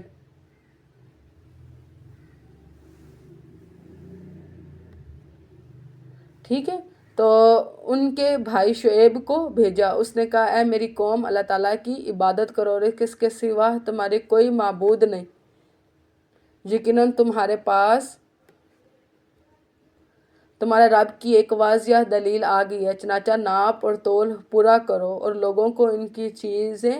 کم کر کے نہ دو اور زمین میں اس کی اصلاح کے بعد فساد نہ کرو. تمہارے لیے یہی بہتر ہے اگر تم مومن ہو. ہر راستے پر نہ بیٹھ جاؤ کہ تم دھمکاتے رہو اور اللہ تعالیٰ کی راہ سے ان کو روکتے رہو جو اس پر ایمان لائے اور تم اس میں کجی تلاش کرتے ہو. اور یاد کرو جب تم تھوڑے تھے تو اس نے تمہیں زیادہ کر دیا اور دیکھو تم فساد کرنے والوں کا کیسا انجام. اور اگر تم میں سے ایک گروہ اس پر ایمان لایا جس کے ساتھ مجھے بھیجا گیا ہے اور دوسرا گروہ ایمان نہیں لایا تو تم صبر کرو حتیٰ کہ اللہ تعالیٰ ہمارے درمیان فیصلہ کر دے. وہ سب فیصلہ کرنے والوں میں سے بہترین ہے. یعنی یہ کیا کرتے تھے کہ ان کا پیشہ جو تھا وہ تجارت کا تھا اور ماپ تول میں کیا کرتے تھے, ناپ تول میں کمی بیشی کیا کرتے تھے. تو اس پر جو ہے ان کی پکڑ ہوئی. یہاں پر اللہ کے فضل سے ہمارا سپارہ جو ہے وہ مکمل ہوتا ہے. کسی کا کوئی کوئسچن ہے تو وہ پوچھ لیں.